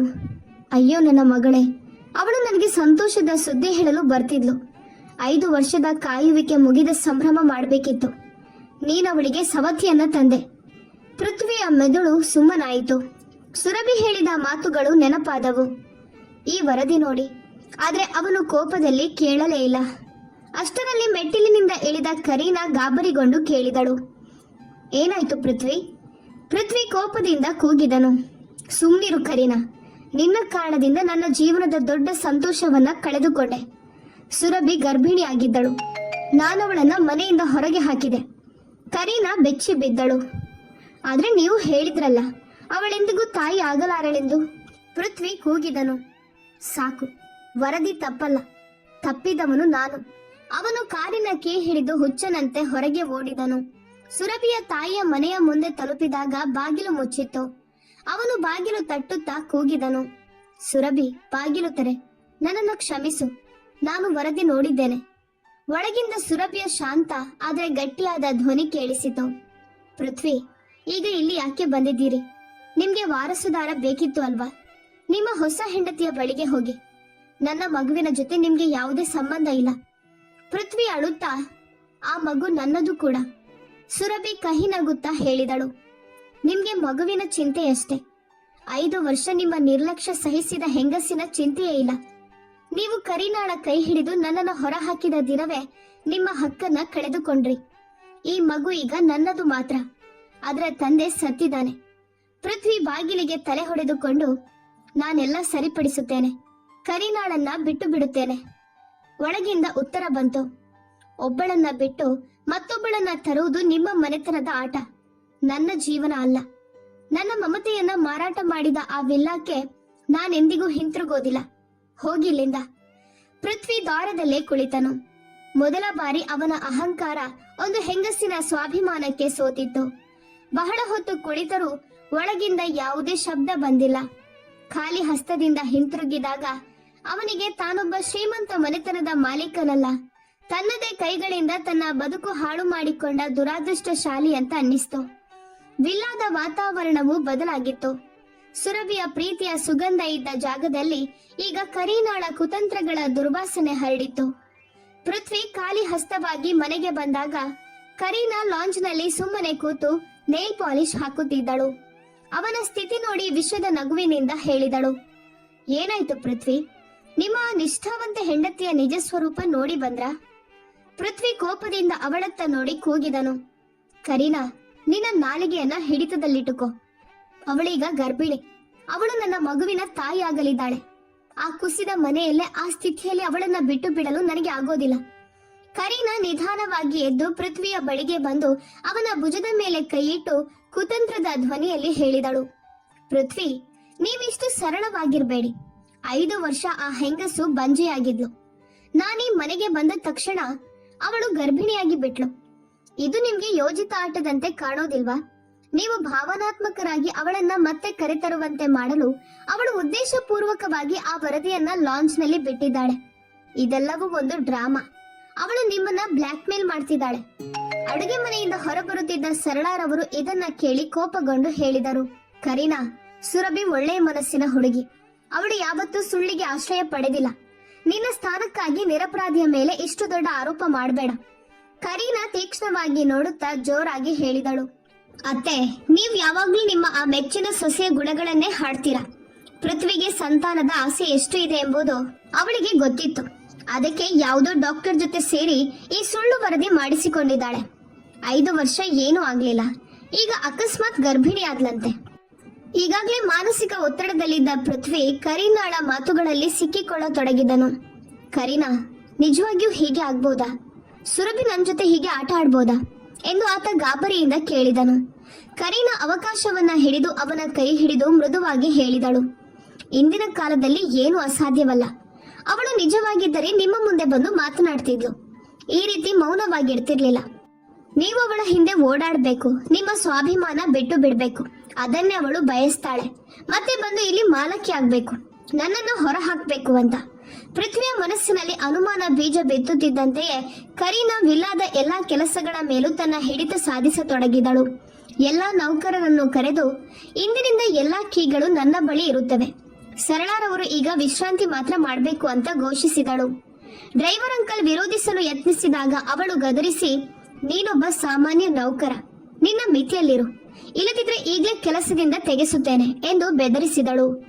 ಪೃಥ್ವಿ ತನ್ನ ಕೊಠಡಿಯಲ್ಲಿ ಒಂಟಿಯಾಗಿ ಕುಳಿತಿರುತ್ತಿದ್ದ. ಕೆಲವೊಮ್ಮೆ ಸುರಭಿಯ ಜೊತೆ ಕಳೆದ ಕ್ಷಣಗಳು ನೆನಪಾಗುತ್ತಿದ್ದವು. ಮತ್ತೊಮ್ಮೆ ಕರೀನಾಳ ವಿಷದ ಮಾತುಗಳು ಕಿವಿಯಲ್ಲಿ ಮರಳುತ್ತಿದ್ದವು. ಸುರಭಿಯ ಕಣ್ಣುಗಳು ಎಷ್ಟು ನಿಷ್ಕಳಂಕವಾಗಿದ್ದವು. ಅವಳು ನಿಜವಾಗಿಯೂ ಸುಳ್ಳು ಹೇಳಬಹುದೇ? ಆದರೆ ಮತ್ತೆ ಮನಸ್ಸು ಹೇಳುತ್ತಿತ್ತು, 5 ವರ್ಷ ಏನೂ ಆಗದಿದ್ರೆ ಈಗ ಹೇಗೆ? ಕರೀನಾ ಅವನ ಬಳಿಗೆ ಬಂದು ಮಮತೆ ತೋರಿಸುವಂತೆ ಹೇಳಿದಳು, ಇವುಗಳನ್ನೆಲ್ಲ ಬಿಡಿ. ನೀವು ಅನಗತ್ಯವಾಗಿ ಕಳವಳ ಪಡ್ತಿದ್ದೀರಿ. ನಾಳೆ ನಾವು ನಗರದ ಉತ್ತಮ ವೈದ್ಯರನ್ನ ಭೇಟಿ ಮಾಡೋಣ. ನಾವು ಚಿಕಿತ್ಸೆ ಮಾಡಿಸಿಕೊಳ್ಳೋಣ. ಬೇಗನೆ ನಿಮ್ಗೆ ಮಗುವಿನ ಸಂತೋಷ ಸಿಗುತ್ತದೆ. ಯಾರ ಸುಳ್ಳಿನ ಸಹಾಯವೂ ನಮ್ಗೆ ಬೇಡ. ಪೃಥ್ವಿ ಉಸಿರೆಳೆದು, ನನಗೆ ಸತ್ಯ ಏನು ಸುಳ್ಳು ಏನು ಎಂಬುದೇ ಅರ್ಥ ಆಗ್ತಿಲ್ಲ. ನನ್ನ ಹೃದಯ ಹೇಳುತ್ತದೆ ಸುರಭಿ ತಪ್ಪಲ್ಲ, ಆದ್ರೆ ನನ್ನ ತಲೆ ನಿನ್ನ ಮಾತುಗಳನ್ನ ತಳ್ಳಲಾರದು ಎಂದನು. ಕರೀನಾ ಅವನ ಬೆನ್ನು ತಟ್ಟುತ್ತಾ, ಕಾಲವೇ ಎಲ್ಲ ಸಾಬೀತು ಮಾಡುತ್ತದೆ. ನಿಮ್ಮ ಗೌರವಕ್ಕಾಗಿ ಅಲ್ಲ, ತನ್ನ ಹಠಕ್ಕಾಗಿ ಮನೆ ಬಿಟ್ಟ ಆ ಹೆಂಗಸನ್ನ ಮರೆತು ಬಿಡಿ ಎಂದಳು. ವಿಲ್ಲಾದಲ್ಲಿ ಪ್ರತಿದಿನ ಇದೇ ರಾಜಕೀಯ. ಕರೀನಾ ಸರಳಾರವರನ್ನ ಅವರ ಕೊಠಡಿಗೆ ಮಾತ್ರ ಸೀಮಿತಗೊಳಿಸಿದಳು. ಪೃಥ್ವಿಯನ್ನು ನಿರಂತರವಾಗಿ ಸುರಭಿಯ ವಿರುದ್ಧ ಕೆರಳಿಸುತ್ತಲೇ ಇದ್ದಳು. ಒಮ್ಮೆ ಅವಳು ವಕೀಲರನ್ನ ಭೇಟಿಯಾಗಿದ್ದಾಳೆ. ಮತ್ತೊಮ್ಮೆ ಸಮಾಜದಲ್ಲಿ ನಿಮ್ಮ ಬಗ್ಗೆ ಕೆಟ್ಟದಾಗಿ ಮಾತನಾಡುತ್ತಿದ್ದಾಳೆ ಎಂದು ಹೇಳುತ್ತಾ ಅವನ ಮನಸ್ಸನ್ನ ವಿಷ ಮಾಡುತ್ತಿದ್ದಳು. ಪೃಥ್ವಿ ನಿಧಾನವಾಗಿ ಅವಳ ಜಾಲದಲ್ಲಿ ಸಿಕ್ಕಿಬಿದ್ದನು. ಆದರೂ ಅವನ ಹೃದಯದ ಒಂದು ಮೂಲೆಯಲ್ಲಿ ಸುರಭಿಯ ನೋವಿನ ಧ್ವನಿ, ಆ ಮುರಿದ ವರದಿ ಇನ್ನೂ ಚುಚ್ಚುತ್ತಿದ್ದವು. ಸಂಶಯ ಮತ್ತು ಪ್ರೀತಿ ನಡುವಿನ ಈ ಯುದ್ಧದಲ್ಲಿ ಅವನು ಸಿಲುಕಿಬಿಟ್ಟಿದ್ದನು. ಕರೀನಾ ಆ ಬಂಗಲೆಯ ಗೋಡೆಗಳನ್ನು ತನ್ನ ಕುತಂತ್ರಗಳಿಂದ ಇನ್ನಷ್ಟು ಎತ್ತರಗೊಳಿಸುತ್ತಲೇ ಇದ್ದಳು. ಸುರಭಿ ಮರಳಿ ಬರುವ ದಾರಿಯ ಉಳಿಯದಂತೆ. ಸರಳಾರವರು ಅಳುತ್ತಲೇ ಇದ್ದರು. ರಾಯ್ಜಾದ ಹೌಸ್ನಲ್ಲಿ ಈಗ ಕರೀನಾಳದ್ದೇ ಆಜ್ಞೆ. ಪೃಥ್ವಿ ಒಂದು ಗೊಂಬೆಯಂತೆ ಅವಳ ಸೂಚನೆಗೆ ನಾಟ್ಯ ಮಾಡುತ್ತಿದ್ದನು. ಅವನು ಹೊಸ ಜೀವನ ಆರಂಭಿಸುತ್ತಿದ್ದೇನೆಂದು ಭಾವಿಸಿದ್ದನು. ಆದರೆ ವಾಸ್ತವದಲ್ಲಿ ತನ್ನದೇ ನಾಶದ ಗುಂಡಿಯಲ್ಲಿ ಇಳಿಯುತ್ತಿದ್ದನು. ಕರೀನಾ ಹಳೆಯ ನೌಕರರನ್ನು ಒಂದೊಬ್ಬರಾಗಿ ಕೆಲಸದಿಂದ ತೆಗೆದುಹಾಕತೊಡಗಿದಳು. ಸುರಭಿಯ ಯಾವುದೇ ಗುರುತು ಉಳಿಯದಂತೆ. ಇನ್ನೊಂದೆಡೆ ಸುರಭಿಗೆ ಆ ಕಚ್ಚಾ ಬಡಾವಣೆಯ ಸಣ್ಣ ಕುಸಿದ ಮನೆ ಕೋಟೆಯಷ್ಟೇ ಅಮೂಲ್ಯವಾಗಿತ್ತು. ಯಾಕಂದ್ರೆ ಅಲ್ಲಿ ಅವಳು ತನ್ನ ಆತ್ಮಗೌರವದ ನೆಲೆಯನ್ನು ಕಟ್ಟುತ್ತಿದ್ದಳು. ಬೆಳಗಿನ ಮೊದಲ ಸೂರ್ಯಕಿರಣ ಮುರಿದ ಕಿಟಕಿಯಿಂದ ಒಳಬಂದಾಗ ಅವಳು ಊದಿಕೊಂಡ ಕಣ್ಣುಗಳೊಂದಿಗೆ ಎದ್ದುಕೊಳ್ಳುತ್ತಿದ್ದಳು. ಅವಳು ಆ ಪ್ರದೇಶದ ಮಹಿಳೆಯರ ಬಟ್ಟೆ ಹೊಲಿಯುವ ಕೆಲಸ ಆರಂಭಿಸಿದ್ದಳು. ಒಂದು ದಿನ ಲಲಿತಾ ಎಂಬ ಮಹಿಳೆ ಬಂದು ಕೇಳಿದಳು, ಮಗಳೇ, ನೀನು ರಾಯ್ಜಾದ ಮನೆತನದ ಸೊಸೆ. ಈ ಹೊಲಿಯುವ ಕೆಲಸ ಯಾಕೆ ಮಾಡ್ತಿದ್ಯಾ? ಪೃಥ್ವಿ ನಿನ್ಗೆ ಖರ್ಚು ಕೊಡ್ಲಿಲ್ವಾ? ಸುರಭಿ ಯಂತ್ರ ನಿಲ್ಲಿಸಿ ಶಾಂತವಾಗಿ ಆದರೆ ದೃಢವಾಗಿ ಹೇಳಿದಳು, ಅಕ್ಕ, ತನ್ನ ಹೆಂಡತಿಯ ಗೌರವವನ್ನು ಮಾರಾಟ ಮಾಡಿದ ಗಂಡನ ತುಂಡುಗಳ ಮೇಲೆ ಬದುಕುವುದಕ್ಕಿಂತ ನಾನು ದುಡಿದು ತಿನ್ನುವುದು ಉತ್ತಮ. ನನ್ನ ಕೈಯ ಹಣ ನನ್ನ ಮಗುವಿಗೆ ಶುದ್ಧ. ಇನ್ನೊಂದೆಡೆ ಪೃಥ್ವಿಯ ಸ್ಥಿತಿಯು ಕೆಟ್ಟಿತ್ತು. ಕರೀನಾಳ ಕುತಂತ್ರಗಳು ಅವನನ್ನ ಹಿಡಿತದಲ್ಲಿಟ್ಟರೂ ಅವನ ಮನಸ್ಸು ಅವನನ್ನ ಬಿಡುತ್ತಿರಲಿಲ್ಲ. ಸಂಜೆ ಹೊತ್ತಾಗ ಅವನು ತನ್ನ ದುಬಾರಿ ಕಾರನ್ನು ದೂರ ನಿಲ್ಲಿಸಿ ಕಾಲ್ನಡಿಗೆಯಲ್ಲಿ ಆ ಇಳಿವು ಗಲ್ಲಿಗೆ ಹೋಗಿ ಸುರಭಿಯನ್ನ ಮರೆಮಾಚಿ ನೋಡುತ್ತಿದ್ದನು. ಒಂದು ಸಂಜೆ ಅವಳು ಭಾರವಾದ ನೀರಿನ ಬಕೆಟ್ಗಳನ್ನ ಹೊತ್ತುಕೊಂಡು ಬರುತ್ತಿರುವುದನ್ನ ಕಂಡನು. ಅವಳ ಉಸಿರು ಸಡಿಲವಾಗುತ್ತಿತ್ತು. ಪೃಥ್ವಿಗೆ ತಾಳಲಾದೀತೆ. ಅವನು ಓಡಿ ಹೋಗಿ, ಸುರಭಿ, ಈ ಸ್ಥಿತಿಯಲ್ಲಿ ಇಷ್ಟು ಭಾರ ಯಾಕೆ? ನನ್ನ ಜೊತೆ ಬಾ, ಎಲ್ಲ ಸರಿ ಮಾಡುತ್ತೇನೆ ಎಂದನು. ಸುರಭಿ ಬಕೆಟ್ ಅನ್ನ ಹಿಂದಕ್ಕೆ ಎಳೆದಳು. ಅವಳ ಕಣ್ಣಿನಲ್ಲಿ ದ್ವೇಷ ಮತ್ತು ಅವಮಾನ ಸ್ಪಷ್ಟವಾಗಿತ್ತು. ಪೃಥ್ವಿ, ಹಿಂದೆ ಸರಿಯಿರಿ. ನಿಮ್ಮ ನಾಟಕ ನನಗೆ ಪರಿಣಾಮ ಬೀರೋದಿಲ್ಲ. ನೀವು ಕರೀನಾಳ ಕೈ ಹಿಡಿದು ನನ್ನನ್ನು ಹೊರಹಾಕಿದ ದಿನದಿಂದ ನೀವು ನನಗೆ ಅಪರಿಚಿತರು. ಪೃಥ್ವಿ ನೋವಿನಿಂದ, ನನ್ನಿಂದ ದೊಡ್ಡ ತಪ್ಪಾಗಿದೆ, ಆದರೆ ಈ ಮಗು ನನ್ನದಲ್ವಾ, ಅದಕ್ಕಾಗಿ ಆದರೂ ಹಿಂದಿರುಗು ಎಂದನು. ಸುರಭಿ ಕಟುವಾಗಿ, ಈ ಮಗು ನನ್ನದು ಮಾತ್ರ, ನೀವು ಅದನ್ನ ಸುಳ್ಳು ವರದಿ ಅಂತ ಹೇಳಿ ನಿಮ್ಮ ಅಹಂಕಾರ ತಣಿಸಿಕೊಂಡಿರಲ್ವಾ, ಈಗ ಯಾವ ಮುಖದಿಂದ ಹಕ್ಕು ಕೇಳುತ್ತೀರಿ? ಇದರ ಭಾಗ್ಯದಲ್ಲಿ ನಿಮ್ಮ ಹೆಸರು ಇಲ್ಲ. ಅವಳು ಬಾಗಿಲು ಅವನ ಮುಖದ ಮುಂದೆ ಮುಚ್ಚಿಬಿಟ್ಟಳು. ಪೃಥ್ವಿಗೆ ಮೊದಲ ಬಾರಿ ಅರಿವಾಯಿತು, ಸುರಭಿಯ ಆತ್ಮಗೌರವದ ಗೋಡೆಯನ್ನು ತನ್ನ ಹಣದಿಂದಲೂ ಸ್ಥಾನಮಾನದಿಂದಲೂ ಒಡೆದು ಹಾಕಲು ಸಾಧ್ಯವಿಲ್ಲ. ಒಂದು ಅಂಗಡಿಯಲ್ಲಿ ನಿಂತಿದ್ದಾಗ ಅಂಗಡಿ ಮಾಲೀಕ ವ್ಯಂಗ್ಯವಾಗಿ ಹೇಳಿದನು, ರಾಯ್ಜಾದರ್ ಅವರೇ, ನಿಮ್ಮ ಹೆಂಡತಿ ತುಂಬಾ ಧೈರ್ಯಶಾಲಿ. ನಿನ್ನೆ ಜ್ವರದಲ್ಲಿ ಉರಿಯುತ್ತಿದ್ರೂ ಸಹಾಯ ಕೇಳಲಿಲ್ಲ. ಇಡೀ ರಾತ್ರಿ ಹೊಲಿಯುತ್ತಾ ಕುಳಿತಿದ್ದಳು. ಪೃಥ್ವಿಯ ಹೃದಯ ಒಳಗೊಳಗೆ ಮುರಿಯಿತು. ಅವನು ಮನೆಗೆ ಹಿಂತಿರುಗಿದಾಗ ಕರೀನಾ ಕೇಳಿದಳು, ಮತ್ತೆ ಅದೇ ಹೆಂಗಸಿನ ಬಳಿ ಹೋಗಿದ್ರಾ? ಪೃಥ್ವಿ ಕೋಪದಿಂದ ಹೇಳಿದನು, ಸಾಕು ಕರೀನಾ, ಆ ಹೆಂಗಸು ಕಡು ಬಿಸಿಲಿನಲ್ಲಿ ತನ್ನ ಗೌರವ ಉಳಿಸಿಕೊಂಡು ಬದುಕುತ್ತಿದ್ದಾಳೆ. ನೀನಿಲ್ಲಿ ಕುಳಿತು ವಿಷ ಉಗುಳ್ತಿದ್ಯಾ? ಇನ್ನು ಮುಂದೆ ನಿನ್ನ ಮಾತು ಒಂದನ್ನು ಕೇಳೋದಿಲ್ಲ ನಾನು. ಕರೀನಾ ನಗುತ್ತಾ ಹೇಳಿದಳು, ಅಯ್ಯೋ ಪೃಥ್ವಿ, ಅವಳು ನಾಟಕ ಮಾಡ್ತಿದ್ದಾಳೆ ನಿಮ್ಮನ್ನು ಕಾಡಲು. ಅವಳ ಬಳಿ ಹಣ ಮುಗಿದಾಗ ತಾನೇ ಓಡಿ ಬರ್ತಾಳೆ. ಆದರೆ ಪೃಥ್ವಿಗೆ ಗೊತ್ತಿತ್ತು, ಸುರಭಿ ಅಂತಹ ಹೆಂಗಸು ಅಲ್ಲ. ಅವನು ತನ್ನ ಕಣ್ಣಾರೆ ಅವಳ ಹೋರಾಟವನ್ನ ನೋಡಿದ್ದ. ಹರಿದ ದುಪ್ಪಟ್ಟಾದಲ್ಲೂ ಅವಳು ರಾಣಿಯಂತೆ ಕಾಣುತ್ತಿದ್ದಳು. ರೇಷ್ಮೆ ಬಟ್ಟೆ ತೊಟ್ಟಿದ್ದರೂ ಕರೀನಾ ಅವನಿಗೆ ಈಗ ಅಸಹ್ಯವಾಗಿ ಕಾಣತೊಡಗಿದಳು. ಸುರಭಿ ಮಕ್ಕಳಿಗೆ ಟ್ಯೂಷನ್ ಹೇಳಲು ಆರಂಭಿಸಿದಳು. ರಾತ್ರಿ ತುಂಬಾ ಜಾಗರಣೆ ಮಾಡಿ ಬೆಳಗ್ಗೆ ಮತ್ತೆ ಕೆಲಸಕ್ಕೆ ತೊಡಗುತ್ತಿದ್ದಳು. ಅವಳ ಧೈರ್ಯ ನೋಡಿ ಬಡಾವಣೆಯ ಜನರು ಅವಳನ್ನ ಉದಾಹರಣೆಯಾಗಿ ಹೇಳಿಕೊಳ್ಳತೊಡಗಿದರು. ಪೃಥ್ವಿ ಹಲವಾರು ಬಾರಿ ಗುಪ್ತವಾಗಿ ಹಣ ಕಳುಹಿಸಲು ಪ್ರಯತ್ನಿಸಿದ. ಆದರೆ ಸುರಭಿ ಪ್ರತಿ ಬಾರಿ ಹಣವನ್ನ ಹಿಂತಿರುಗಿಸಿದಳು. ರಾಯ್ಜಾದರ್ ಅವರಿಗೆ ಹೇಳಿ, ತಮ್ಮ ದಾನವನ್ನು ತಮ್ಮ ಹೊಸ ಹೆಂಡತಿಯ ಮೇಲೆ ಖರ್ಚು ಮಾಡಲಿ. ನನ್ನ ಆತ್ಮ ಗೌರವ ಇನ್ನೂ ಬದುಕಿದೆ ಎಂದು ಸ್ಪಷ್ಟವಾಗಿ ಹೇಳಿಸಿದ್ದಳು. ಆಗ ಪೃಥ್ವಿಗೆ ಅರ್ಥವಾಗತೊಡಗಿತು, ಅವನು ಕೇವಲ ಹೆಂಡತಿಯನ್ನು ಮಾತ್ರ ಕಳೆದುಕೊಂಡಿಲ್ಲ, ತನ್ನ ಮನಃಶಾಂತಿ, ತನ್ನ ಅಹಂಕಾರ, ತಂದೆಯಾಗಿ ಹೊಂದಿದ್ದ ಹಕ್ಕನ್ನು ಕಳೆದುಕೊಂಡಿದ್ದಾನೆ. ಅವನು ಪ್ರತಿದಿನ ಆ ಗಲ್ಲಿಯನ್ನು ಸುತ್ತುತ್ತಿದ್ದ. ಆದರೆ ಸುರಭಿ ಎಂದಿಗೂ ಕಿಟಕಿಯಿಂದಲೂ ಅವನತ್ತ ನೋಡಲಿಲ್ಲ. ಅವಳ ಸ್ವಾಭಿಮಾನ ಪೃಥ್ವಿಯ ಪಶ್ಚಾತ್ತಾಪಕ್ಕಿಂತ ದೊಡ್ಡದಾಗಿತ್ತು. ಅದೀಗ ಅವಳ ಜೀವನದ ನಿರ್ಧಾರವಾಗಿತ್ತು. ಪೃಥ್ವಿ ರಾಯ್ಜಾದ ವಿಲ್ಲಾದ ದೊಡ್ಡ ಕೊಠಡಿಗಳಲ್ಲಿ ಅಶಾಂತಿಯಾಗಿ ಅಲೆದಾಡುತ್ತಿದ್ದ. ಸುರಭಿ ಆ ಸಣ್ಣ ಬಿಸಿಯಾದ ಮನೆಯಲ್ಲಿ ತನ್ನ ಭವಿಷ್ಯಕ್ಕಾಗಿ ಬಲವಾದ ಗೋಡೆಯಂತೆ ನಿಂತಿದ್ದಳು. ಅವಳಿಗೆ ಯಾರ ಬೆಂಬಲವೂ ಬೇಕಾಗಿರಲಿಲ್ಲ. ತನ್ನ ಅದೃಷ್ಟವನ್ನು ತಾನೇ ಬರೆಯಲು ಸಿದ್ಧಳಾಗಿದ್ದಳು. ಇದೀಗ ಬದುಕಿನ ಹೋರಾಟ ಮಾತ್ರವಲ್ಲ, ಪೃಥ್ವಿಗೆ ಅವನ ಸ್ಥಾನ ತೋರಿಸುವ ಹೋರಾಟವಾಗಿತ್ತು. ಪ್ರೀತಿಯಲ್ಲಿ ಹೆಂಗಸು ಮೇಣದಂತೆ ಕರಗಬಹುದು, ಆದರೆ ಸ್ವಾಭಿಮಾನ ಮತ್ತು ದ್ವೇಷದಲ್ಲಿ ಕಲ್ಲಾಗಬಹುದು ಎಂಬುದನ್ನು ತೋರಿಸುವ ಹೋರಾಟ. ಒಂದು ದೀರ್ಘ ಉಸಿರುಗಟ್ಟುವ ಪ್ರಯಾಣದ ನಂತರ ಒಂದು ರಾತ್ರಿ ಸುರಭಿಗೆ ತುಂಬಾ ಕಷ್ಟಕರವಾಯಿತು. ನೋವು ತೀವ್ರವಾಗಿ ಹಿಡಿದಿತ್ತು. ಬಡಾವಣೆಯ ಲಲಿತಾ ಅವಳನ್ನು ಹತ್ತಿರದ ಸರ್ಕಾರಿ ಆಸ್ಪತ್ರೆಗೆ ಕರೆದುಕೊಂಡು ಹೋದಳು. ಬಿಳಿ ಗೋಡೆಗಳು ಮತ್ತು ಔಷಧದ ತೀವ್ರ ವಾಸನೆಯ ನಡುವೆ ಸುರಭಿ ಜೀವನ್ಮರಣದ ಹೋರಾಟ ನಡೆಸುತ್ತಿದ್ದಳು. ಇನ್ನೊಂದು ಕಡೆ ರಾಯ್ಜಾದ ಬಂಗಲೆಯಲ್ಲಿ ಪೃಥ್ವಿ ಕುಳಿತಿದ್ದಾಗ ಡ್ರೈವರ್ ಅಂಕಲ್ ಬಂದು ಹೇಳಿದರು, ಸುರಭಿ ಮಗಳು ಆಸ್ಪತ್ರೆಗೆ ದಾಖಲಾಗಿದ್ದಾಳೆ. ಇದನ್ನ ಕೇಳುತ್ತಲೇ ಪೃಥ್ವಿಯ ಕಾಲಡಿಯಲ್ಲಿದ್ದ ನೆಲವೇ ಜಾರಿ ಹೋಯಿತು. ಕರೀನಾಳ ಮಾತುಗಳನ್ನ ಲೆಕ್ಕಿಸದೆ ಅವನು ಬರೀ ಕಾಲಿನಲ್ಲಿ ಕಾರಿನತ್ತ ಓಡಿದನು. ಆಸ್ಪತ್ರೆಯ ದಾರಿಯಲ್ಲಿ ಸುರಭಿಯ ನೋವಿನ ಕೂಗು ಕೇಳುತ್ತಿದ್ದಂತೆಯೇ ಅವನ ಹೃದಯ ಚಿಂದಿಯಾದಂತಾಯಿತು. ಗೋಡೆಗೆ ಆಸರೆಯಾಗಿ ನೆಲದಲ್ಲೇ ಕುಳಿತು ಅತ್ತನು. ಸ್ವಲ್ಪ ಸಮಯದ ಬಳಿಕ ನರ್ಸ್ ಹೊರಬಂದು ನಗುತ್ತಾ ಹೇಳಿದಳು, ಅಭಿನಂದನೆಗಳು, ಸುರಭಿಯವರಿಗೆ ಮಗ ಹುಟ್ಟಿದ್ದಾನೆ. ಆ ಕ್ಷಣದಲ್ಲಿ ಪೃಥ್ವಿಯ ಮುಖದಲ್ಲಿ ಅವನು ಎಂದಿಗೂ ಅನುಭವಿಸದ ಸಂತೋಷ ಹೊಳೆಯಿತು. ಅವನು ನರ್ಸ್ ಬಳಿ ಹೋಗಿ ನಡುಗುವ ಧ್ವನಿಯಲ್ಲಿ ಕೇಳಿದನು, ನಾನು ಮಗುವಿನ ತಂದೆ, ಮಗುವನ್ನ ನೋಡ್ಬೋದಾ? ನರ್ಸ್ ವಿಚಿತ್ರವಾಗಿ ನೋಡಿ, ಸುರಭಿಯವರು ಸ್ಪಷ್ಟವಾಗಿ ಹೇಳಿದ್ದಾರೆ, ಅವರ ಕುಟುಂಬದ ಯಾವ ಪುರುಷನನ್ನು ಒಳಗೆ ಬಿಡಬಾರ್ದು ಅಂತ. ಆದ್ರೆ ನಿಮ್ಮ ಸ್ಥಿತಿ ನೋಡಿ ಮಗುವನ್ನು ನರ್ಸರಿಯ ಕಿಟಕಿಯ ಬಳಿ ತರುತ್ತೇನೆ ಎಂದಳು. ಪೃಥ್ವಿ ಗಾಜಿನ ಆ ಪಾರದಲ್ಲಿ ಆ ಚಿಕ್ಕ ಜೀವವನ್ನ ನೋಡಿದನು. ಮುಖದ ಲಕ್ಷಣಗಳು ಅವನಂತೆಯೇ. ಅವನಿಗೆ ಗಾಜು ಒಡೆದು ಮಗುವನ್ನ ಎದೆಗೆ ಹಾಕಿಕೊಳ್ಳಬೇಕೆನಿಸಿತು. ರಾಯ್ಜಾದ ಕುಟುಂಬದ ವಾರಸುದಾರನಾಗಬೇಕಿದ್ದ ಆ ಮಗು ಈಗ ಸರ್ಕಾರಿ ಆಸ್ಪತ್ರೆಯ ನೀಲಿ ಬಟ್ಟೆಯಲ್ಲಿ ಮಲಗಿತ್ತು. ಪೃಥ್ವಿ ಅಳುತ್ತಾ ಗುಡುಗಿದನು, ಸುರಭಿ ಕ್ಷಮಿಸು, ನಮ್ಮ ಮಗ ಬಂದಿದ್ದಾನೆ, ಈಗಲಾದ್ರೂ ಒಪ್ಪಿಕೋ. ಸುರಭಿಗೆ ಪ್ರಜ್ಞೆ ಬಂದಾಗ ನರ್ಸ್ ಹೇಳಿದಳು, ಪೃಥ್ವಿ ಹೊರಗೆ ಅಳುತ್ತಿದ್ದಾನೆ. ಸುರಭಿ ದಣಿದಿದ್ದರೂ ದೃಢ ಧ್ವನಿಯಲ್ಲಿ ಹೇಳಿದಳು, ನರ್ಸ್, ಹೊರಗೆ ಹೋಗಿ ಆ ವ್ಯಕ್ತಿಗೆ ಹೇಳಿ, ಅವನ ವಾರಸುದಾರ ರಾಯ್ಜಾದ ವಿಲ್ಲಾದಲ್ಲಿ ಕರೀನಾಳಿಂದ ಹುಟ್ಟುತ್ತಾನೆ. ಇದು ನನ್ನ ಮಗು. ಇದರ ಹೆಸರು ರಾಯ್ಜಾದ ಅಲ್ಲ, ವಿಜಯ್ ಮಾತ್ರ. ಇದನ್ನ ಕೇಳಿ ಪೃಥ್ವಿ ಹುಚ್ಚನಂತೆ ಒಳಗೆ ಹೋಗಲು ಯತ್ನಿಸಿದನು. ಆದ್ರೆ ಆಸ್ಪತ್ರೆಯ ಸಿಬ್ಬಂದಿ ತಡೆದರು. ಅವನು ಕೂಗಿದನು, ಸುರಭಿ, ಇದು ನನ್ನ ರಕ್ತ. ಇದರ ನರಗಳಲ್ಲಿ ರಾಯ್ಜಾದ ರಕ್ತ ಹರಿಯುತ್ತಿದೆ. ನನ್ನ ಹೆಸರು ಕೊಡೋದನ್ನ ನೀನ್ ಹೇಗೆ ತಡೆಯಬಹುದು? ಸುರಭಿ ದುರ್ಬಲವಾಗಿದ್ದರೂ ಗಟ್ಟಿಯಾಗಿ ಹೇಳಿದಳು, ಪೃಥ್ವಿ, ರಕ್ತದ ಸಂಬಂಧ ಇರಾದೆ ಮತ್ತು ಮಾನವೀಯತೆ ಜೀವಂತವಾಗಿದ್ದಾಗ ಮಾತ್ರ ಉಂಟಾಗುತ್ತದೆ. ನೀವು ಇದೇ ರಕ್ತವನ್ನು ಸುಳ್ಳು, ಅಶುದ್ಧ ಅಂತ ಹೇಳಿದ್ರಿ. ಈಗ ಇದು ನನ್ನ ವಿಜಯ. ನಾನಿದಕ್ಕೆ ನನ್ನ ಹೆಸರೇ ಕೊಡುತ್ತೇನೆ.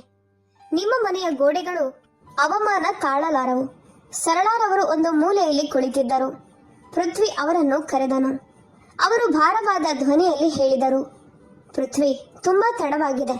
ನೀನೇ ಬಿತ್ತಿದ ಬೀಜದ ಫಲವನ್ನ ಈಗ ಕಟ್ತಿದ್ಯಾ. ಅಷ್ಟರಲ್ಲಿ ಕರೀನಾ ಕೂಡ ಆಸ್ಪತ್ರೆಗೆ ಬಂದಳು. ಎಲ್ಲ ನೋಡಿಕೊಂಡು ವ್ಯಂಗ್ಯವಾಗಿ ಹೇಳಿದಳು, ಪೃಥ್ವಿ, ಇಲ್ಲಿಂದ ಹೋಗೋಣ. ಈ ಹೆಂಗಸಿಗೆ ನಿಮ್ಮ ಅವಶ್ಯಕತೆ ಇಲ್ಲ. ಪೃಥ್ವಿ ಕೋಪದಿಂದ, ಸುಮ್ಮನಿರು ಕರೀನಾ, ನಿನ್ನ ಮಾತುಗಳು ನನ್ನನ್ನು ನಾಶ ಮಾಡಿವೆ. ನನ್ನ ಮಗ ನನ್ನ ಮುಂದೆ ಇದ್ದಾನೆ, ಆದ್ರೆ ನಾನವನನ್ನ ಮುಟ್ಟಲಾರದೆ ಹೋದೆ. ಸುರಭಿ ನರ್ಸ್ಗೆ ಸೂಚನೆ ನೀಡಿದಳು, ಪೃಥ್ವಿಯನ್ನ ಹೊರಗೆ ಕರೆದೊಯ್ಯಲು. ಭದ್ರತಾ ಸಿಬ್ಬಂದಿ ಅವನನ್ನು ಹೊರಗೆ ಎಳೆದೊಯ್ಯುತ್ತಿದ್ದಾಗ ಅವನು ಅಳುತ್ತಾ ಕೂಗುತ್ತಿದ್ದನು, ಸುರಭಿ, ಅವನು ನನ್ನ ಮಗ. ಅವನಿಗೆ ನನ್ನ ಹೆಸರು ಕೊಡು. ಅವನನ್ನು ವಿಜಯ್ ರಾಯ್ಜಾದ ಅಂತ ಕರಿ. ಆದ್ರೆ ಸುರಭಿ ಮಗುವನ್ನ ಎದೆಗೆ ಹಚ್ಚಿಕೊಂಡು ನಿಧಾನವಾಗಿ ಹೇಳಿದಳು, ನನ್ನ ಮಗ ರಾಯ್ಜಾದ ಆಗೋದಿಲ್ಲ. ಅವನು ಮಾನವನಾಗುತ್ತಾನೆ. ದೊಡ್ಡ ಹೆಸರುಗಳ ಮನೆಗಳಲ್ಲಿ ಹೃದಯಗಳು ಹಲವಾರು ಬಾರಿ ಕಲ್ಲಾಗಿರುತ್ತವೆ. ಆ ರಾತ್ರಿ ಪೃಥ್ವಿ ಆಸ್ಪತ್ರೆಯ ಹೊರಗೆ ಕಾರಿನಲ್ಲಿ ಕುಳಿತು ಅತ್ತನು. ಅವನಿಗೆ ಬೇಕಿದ್ದ ಸಂತೋಷ ಸಿಕ್ಕಿತ್ತು, ಆದರೆ ಅದು ಅವನ ಜೀವನಕ್ಕೆ ಬಂದಿರಲಿಲ್ಲ. ತಂದೆಯಾಗಿದ್ದರೂ ಅವನು ಒಂಟಿಯಾಗಿದ್ದನು. ರಾಯ್ಜಾದಾದ ವಾರಸುದಾರ ಈಗ ಒಂದು ಸಣ್ಣ ಕೊಠಡಿಯಲ್ಲಿ ಸುರಭಿಯ ಮಡಿಲಲ್ಲಿ ಬೆಳೆದು ಬರುತ್ತಿದ್ದನು. ಅಲ್ಲಿ ಪೃಥ್ವಿಯ ಹೆಸರನ್ನೇ ಉಚ್ಚರಿಸುವುದು ಪಾಪವಾಗಿತ್ತು.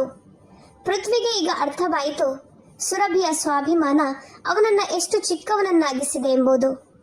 ಅವನು ಅಪಾರ ಸಂಪತ್ತಿನ ಮಾಲೀಕನಾಗಿದ್ದರೂ ಖಾಲಿ ಹಸ್ತನಾಗಿದ್ದನು. ಸುರಭಿ ಬಡವಳಾಗಿದ್ದರೂ ಲೋಕದಲ್ಲಿ ಶ್ರೀಮಂತಳಾಗಿದ್ದಳು. ಯಾಕೆಂದ್ರೆ ಅವಳ ಬಳಿ ಸತ್ಯ ಮತ್ತು ಆತ್ಮ ಗೌರವ ಇತ್ತು. ಮುಂದಿನ ಪ್ರತಿದಿನವೂ ಪೃಥ್ವಿಗೆ ಶಿಕ್ಷೆಯಾಗಲಿತ್ತು. ಯಾಕಂದ್ರೆ ಅವನ ಮಗ ಇದೇ ನಗರದಲ್ಲಿ ಉಸಿರಾಡುತ್ತಿದ್ದರೂ ಅವನನ್ನು ನನ್ನ ಮಗ ಎಂದು ಕರೆಯುವ ಹಕ್ಕು ಅವನಿಗೆ ಎಂದಿಗೂ ಸಿಗಲಿಲ್ಲ.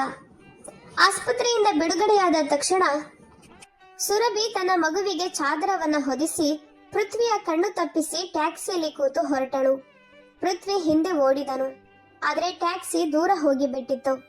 ಸುರಭಿ ಅವನ ಜೀವನದಿಂದ ಶಾಶ್ವತವಾಗಿ ದೂರವಾದಂತೆ. ಈಗ ವಿಲ್ಲಾದಲ್ಲಿ ಉಳಿದಿದ್ದದ್ದು ಕೇವಲ ಶೋಕ. ಅವನ ಹೃದಯದಲ್ಲಿ ಎಂದಿಗೂ ಕಡಿಮೆಯಾಗದ ನೋವು ಮಾತ್ರ. ಮಗ ಹುಟ್ಟಿದ್ದರೂ ತಂದೆಯಾಗುವ ಹಕ್ಕು ಕಳೆದು ಹೋಗಿತ್ತು. ಕಾಲ ಕಳೆಯುತ್ತಾ ಹೋಯಿತು. ಈ ಪಶ್ಚಾತ್ತಾಪದ ಅಗ್ನಿ ಪೃಥ್ವಿಯ ಅಹಂಕಾರವನ್ನ ನಿಧಾನವಾಗಿ ಸುಟ್ಟು ಬೂದಿಯನ್ನಾಗಿಸುತ್ತಿತ್ತು. ಸಮಯದ ಧೂಳು ವಿಲ್ಲಾದ ಗೋಡೆಗಳ ಮೇಲೆ ನಿರಾಶೆಯ ದಪ್ಪ ಪದರ ಹಚ್ಚಿತ್ತು. 3 ವರ್ಷಗಳು ಕಳೆದರೂ ಕರೀನಾಳ ಮಡಿಲು ಖಾಲಿಯಾಯಿತು. ಮನೆಯಲ್ಲಿ ಮಕ್ಕಳ ನಗು ಕೇಳಿಸದೆ ಕರೀನಾಳ ಕಿರುಚಾಟ ಮತ್ತು ಒಡೆದ ಪಾತ್ರೆಗಳ ಶಬ್ದ ಮಾತ್ರ ಕೇಳಿಸ್ತಿತ್ತು. ಒಂದು ಮಧ್ಯಾಹ್ನ ಪೃಥ್ವಿ ಹಾಲ್ನಲ್ಲಿ ಕುಳಿತು ಪತ್ರಿಕೆ ಓದಲು ಪ್ರಯತ್ನಿಸುತ್ತಿದ್ದಾಗ ಕರೀನಾ ವೈದ್ಯಕೀಯ ವರದಿಗಳನ್ನ ಹಿಡಿದು ಕೆಳಗೆ ಬಂದಳು. ಅವಳ ಮುಖ ಕೋಪದಿಂದ ಕೆಂಪಾಗಿತ್ತು. ವರದಿಗಳನ್ನ ಮೇಜಿನ ಮೇಲೆ ಎಸೆದು ಕಿರುಚಿದಳು. ಇದೆಲ್ಲವೂ ನಿನ್ನ ಕಾರಣ ಪೃಥ್ವಿ. ನೀನೇ ನನ್ನನ್ನು ದುರದೃಷ್ಟವಂತಳನ್ನಾಗಿಸಿದ್ಯಾ. ನಿನ್ನ ಒತ್ತಡದಿಂದಲೇ ಈಗ ಡಾಕ್ಟರ್ ಹೇಳ್ತಿದ್ದಾರೆ ನಾನೆಂದಿಗೂ ತಾಯಿಯಾಗಲಾರೆ. ಪೃಥ್ವಿ ಬೆಚ್ಚಿ ಬಿದ್ದು ವರದಿಗಳನ್ನ ಓದಿದನು. ಅವನ 2ನೇ ನಿರೀಕ್ಷೆಯನ್ನು ಕೊಂದ ಸಾಲುಗಳು ಅವನ ಕಣ್ಣಿಗೆ ಅಂಟಿಕೊಂಡವು. ನಾನೆಂದಿಗೂ ನಿನ್ನ ಮೇಲೆ ಒತ್ತಡ ಹಾಕ್ಲಿಲ್ಲ ಕರೀನಾ. ನಾನು ಕೇವಲ ಒಂದು ಆಸೆ ಹೇಳಿದ್ದೆ. ನಿನ್ನ ಮಾತಿಗೆ ಸುರಭಿಯನ್ನ ಹೊರಹಾಕಿದ್ದೆ ಎಂದು ಅವನು ದಣಿದ ಧ್ವನಿಯಲ್ಲಿ ಹೇಳಿದನು. ಕರೀನಾ ವ್ಯಂಗ್ಯವಾಗಿ ಹೇಳಿದಳು, ಈಗ ಆ ಸುರಭಿಯ ನೆನಪಾಗ್ತಿದ್ಯಾ? ಅವಳ ಮಗ ಬೀದಿಯಲ್ಲಿ ಬೆಳೆದಿದ್ದಾನೆ, ನೀನಿಲ್ಲಿ ತವಕಿಸ್ತಿದ್ಯಾ?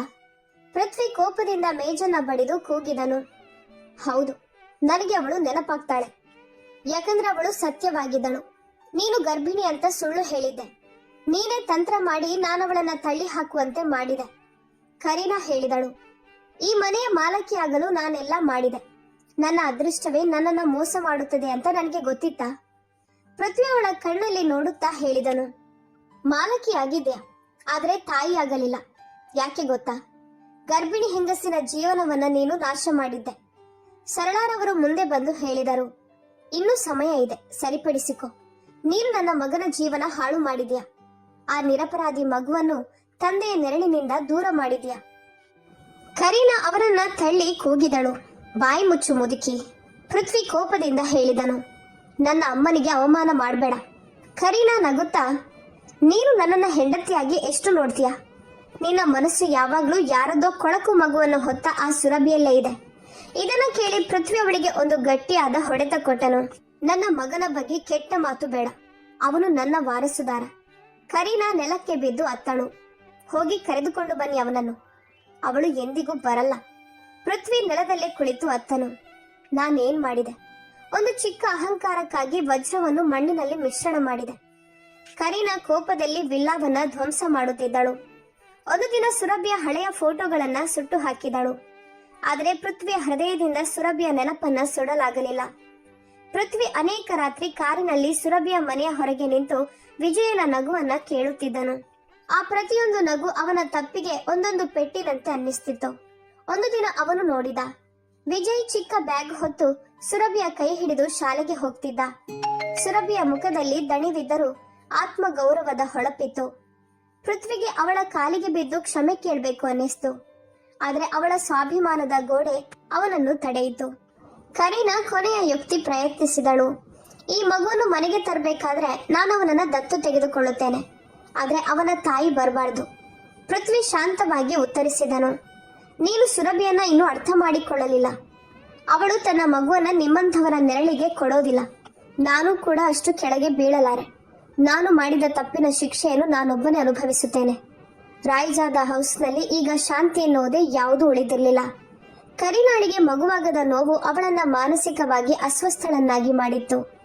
ಅವಳು ಯಾವಾಗಲೂ ಸುರಭಿಯನ್ನು ಶಪಿಸುತ್ತಲೇ ಇರುತ್ತಿದ್ದಳು ಮತ್ತು ಪೃಥ್ವಿಯ ಮೇಲೆ ಅನುಮಾನ ಮಾಡುತ್ತಿದ್ದಳು. ಪೃಥ್ವಿ ಎರಡನೇ ಮದುವೆ ಮಾಡಿಕೊಂಡರೆ ತನ್ನ ಜೀವನ ಪೂರ್ಣವಾಗುತ್ತದೆ ಎಂದುಕೊಂಡಿದ್ದ. ಆದರೆ ಅವನಿಗೆ ಗೊತ್ತಿರಲಿಲ್ಲ ತನ್ನ ಜೀವಂತ ಸಂತೋಷವನ್ನೇ ತಾನೇ ನಾಶ ಮಾಡಿಕೊಂಡಿದ್ದಾನೆ ಎಂದು. ಅವನು ಇಡೀ ರಾತ್ರಿ ತನ್ನ ಕೋಣೆಯಲ್ಲಿ ಅಲೆದಾಡುತ್ತಾ ಒಮ್ಮೆ ವೈದ್ಯಕೀಯ ವರದಿ ತೋರಿಸಲು ಆತುರವಾಗಿದ್ದ ಸುರಭಿಯ ಆ ನಗುಮುಖವನ್ನ ನೆನಪಿಸಿಕೊಳ್ಳುತ್ತಿದ್ದ.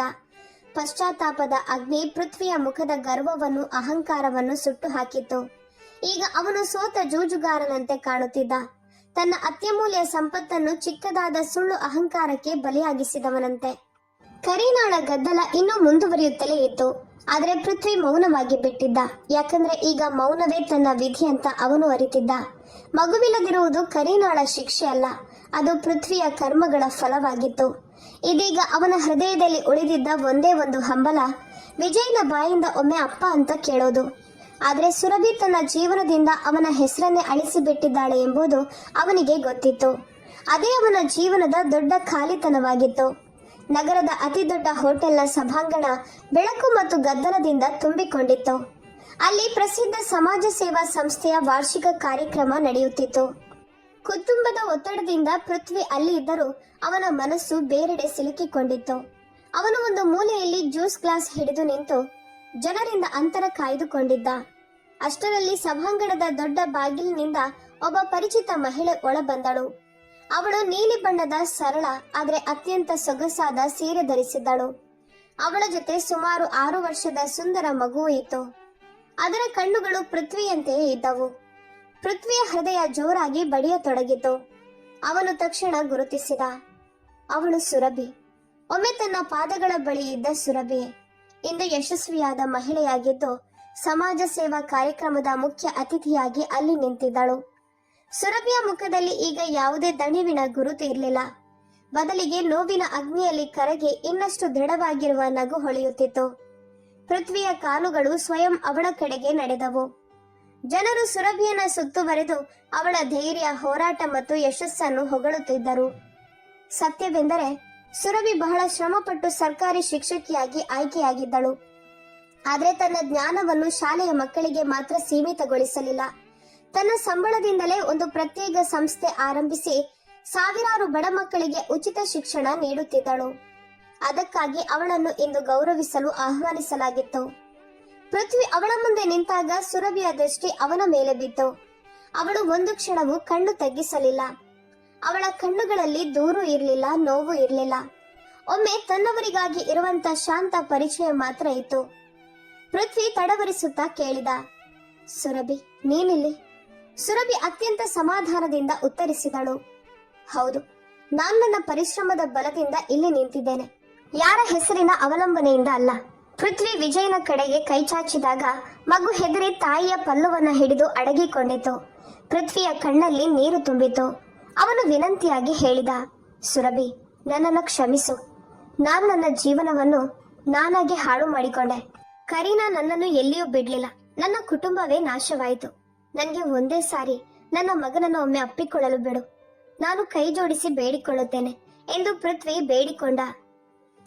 ಸುರಭಿ ವಿಜಯನ ತಲೆಯ ಮೇಲೆ ಕೈ ಹಚ್ಚಿ ಪೃಥ್ವಿಯ ಕಣ್ಣುಗಳಿಗೆ ಕಣ್ಣು ಹಾಕಿ ಸ್ಪಷ್ಟವಾಗಿ ಹೇಳಿದಳು, ಇಲ್ಲ ಪೃಥ್ವಿ, ನಿಮ್ಗೆ ವಾರಸುದಾರ ಬೇಕಿತ್ತು ಅಲ್ವಾ? ನೋಡಿ, ನನ್ನ ಮಗ ನಿಮ್ಮ ವಾರಸುದಾರ, ನಿಮ್ಮ ಮುಂದೆ ನಿಂತಿದ್ದಾನೆ. ಇನ್ನೇನು ಬೇಕು ನಿಮ್ಗೆ? ಇನ್ನೂ ನಿಮ್ಮ ಆಸೆ ತೀರ್ಲಿಲ್ವಾ? ಆ ದಿನ ನಿಮ್ಗೆ ಕೇವಲ ರಕ್ತವೇ ಕಾಣಿಸ್ತು. ಹಾಗಾದ್ರೆ ನೋಡಿ, ಇದು ರಾಯ್ಜಾದ ಖಾನ್ದಾನ್ನ ರಕ್ತನೇ. ಆದ್ರೆ ಇದರಲ್ಲಿ ನಿಮ್ಮ ಸಂಸ್ಕಾರಗಳ ಒಂದು ಕಣವೂ ಇಲ್ಲ. ಪೃಥ್ವಿ ಬೇಡಿಕೊಳ್ಳುತ್ತಾ ಹೇಳಿದನು, ಸುರಭಿ, ನಾನೆಲ್ಲವನ್ನು ನಿಮ್ಮಿಬ್ಬರ ಹೆಸರಿನಲ್ಲಿ ಮಾಡುತ್ತೇನೆ. ನೀನ್ ಮಾತ್ರ ಹಿಂತಿರುಗು. ಸುರಭಿ ಕಹಿ ನಗುವಿನೊಂದಿಗೆ ಹೇಳಿದಳು, ರಾಯ್ಜಾದ ಸರ್, ನೀವು ಕೊಡಲು ಹೇಳುತ್ತಿರುವ ಆ ಅರಮನೆಯ ಅಡಿಪಾಯವೇ ನನ್ನ ಅವಮಾನದ ಮೇಲೆ ಕಟ್ಟಲಾಗಿದೆ. ನನ್ಗೆ ನಿಮ್ಮ ಆ ಲೋಕ ಬೇಡ. ನನ್ನ ಈ ಚಿಕ್ಕ ಲೋಕವೇ ನನಗೆ ತುಂಬಾ ಪ್ರಿಯ.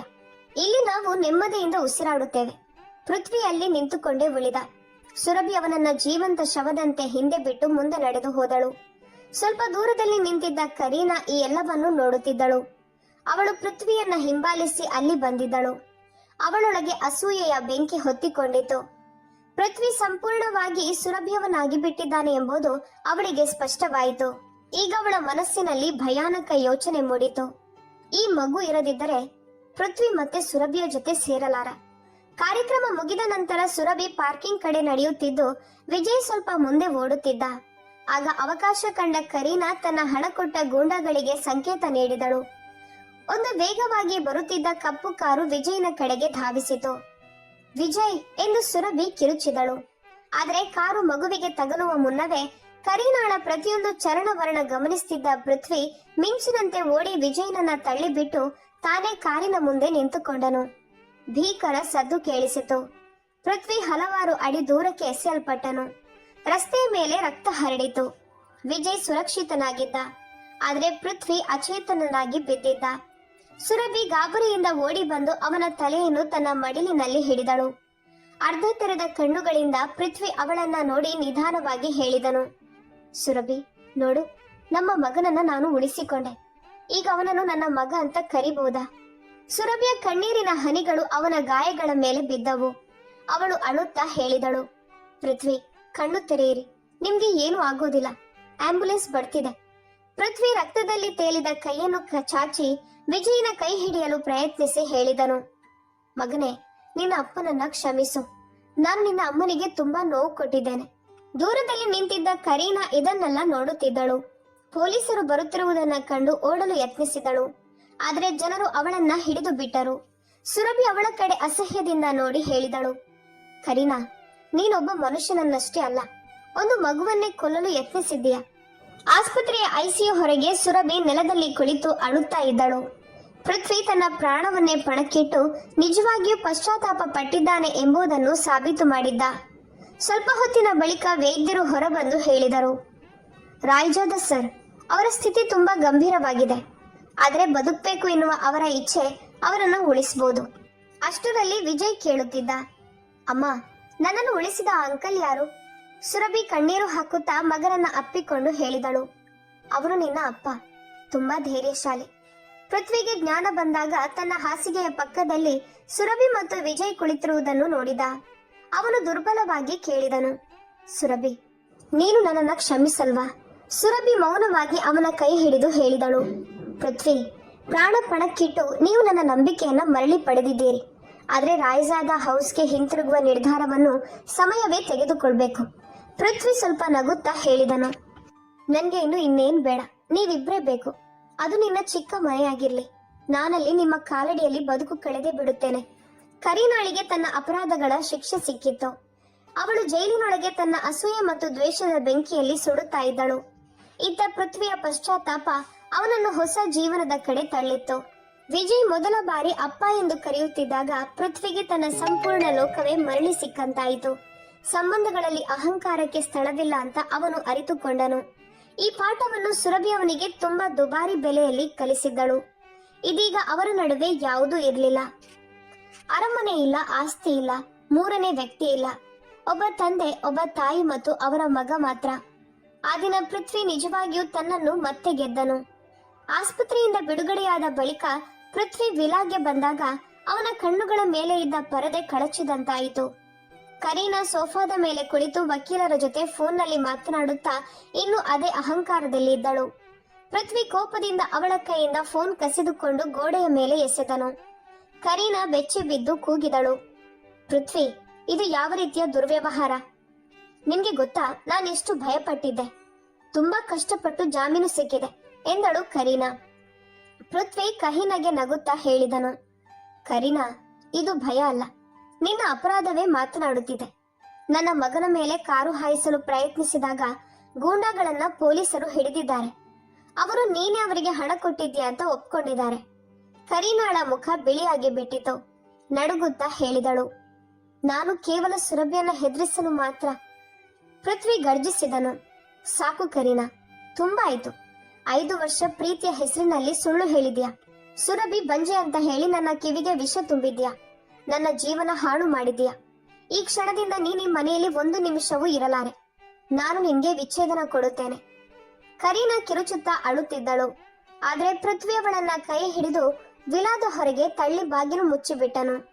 ವಿಲಾದೊಳಗೆ ಭಾರಿ ಮೌನ ಆವರಿಸಿತು. ಸರಳಾ ಅಮ್ಮ ತಮ್ಮ ಕೋಣೆಯಲ್ಲಿದ್ದರು. ಪೃಥ್ವಿ ಆ ಐಷಾರಾಮಿ ಹಾಲ್ನಲ್ಲಿ ಒಬ್ಬನೇ ನಿಂತಿದ್ದ. ಒಮ್ಮೆ ನಗು ಮಾತುಗಳಿಂದ ಕಂಗೊಳಿಸುತ್ತಿದ್ದ ಆ ಮನೆ ಇಂದು ಸ್ಮಶಾನವಾಗಿಯೇ ಕಾಣಿಸಿತು. ಅವನು ಸುರಭಿಯ ಹಳೆಯ ಫೋಟೋ ತೆಗೆದುಕೊಂಡು ಹೃದಯಕ್ಕೆ ಅಪ್ಪಿಕೊಂಡು ಅತ್ತನು. ಮುಂದಿನ ದಿನ ಅವನು ಸುರಭಿಯ ಚಿಕ್ಕ ಮನೆಯತ್ತ ಹೋಗಿ ಬಾಗಿಲು ತಟ್ಟದೆ ಒಳಗೆ ಬಂದು ಅವಳ ಕಾಲಿಗೆ ಬಿದ್ದನು. ಸುರಭಿ ಬೆಚ್ಚಿ ಬಿದ್ದು ಹಿಂದೆ ಸರಿದು ಹೇಳಿದಳು, ಪೃಥ್ವಿ, ನೀವೇನ್ ಮಾಡ್ತಿದ್ದೀರಿ ಹೇಳಿ, ಜನರು ಏನು ಹೇಳುತ್ತಾರೆ? ಪೃಥ್ವಿ ಅಳುತ್ತಾ ಹೇಳಿದನು, ಜನರು ಏನು ಹೇಳಿದ್ರು ಹೇಳಲಿ.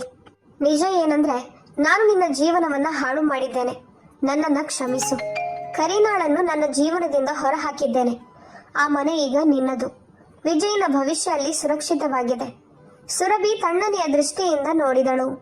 ವಿಜಯನನ್ನು ತನ್ನತ್ತ ಸೆಳೆದಳು. ಪೃಥ್ವಿ, ಒಂದು ಬಾರಿ ಕ್ಷಮೆ ಕೇಳಿದ್ರೆ ಎಲ್ಲವೂ ಸರಿಯಾಗುತ್ತದೆ ಅಂತ ನಿಮ್ಗೆ ತೋಚುತ್ತದೆಯೇ? ನೀವು ಎಲ್ಲರ ಮುಂದೆ ನನ್ನನ್ನು ಅವಮಾನಿಸಿದ್ದೀರಿ. ನನ್ನ ಆತ್ಮಸಮ್ಮಾನ ಒಡೆದಿದೆ. ಒಡೆದ ಪಾತ್ರಗಳು ಮತ್ತೆ ಜೋಡಿಸಲಾಗುವುದಿಲ್ಲ.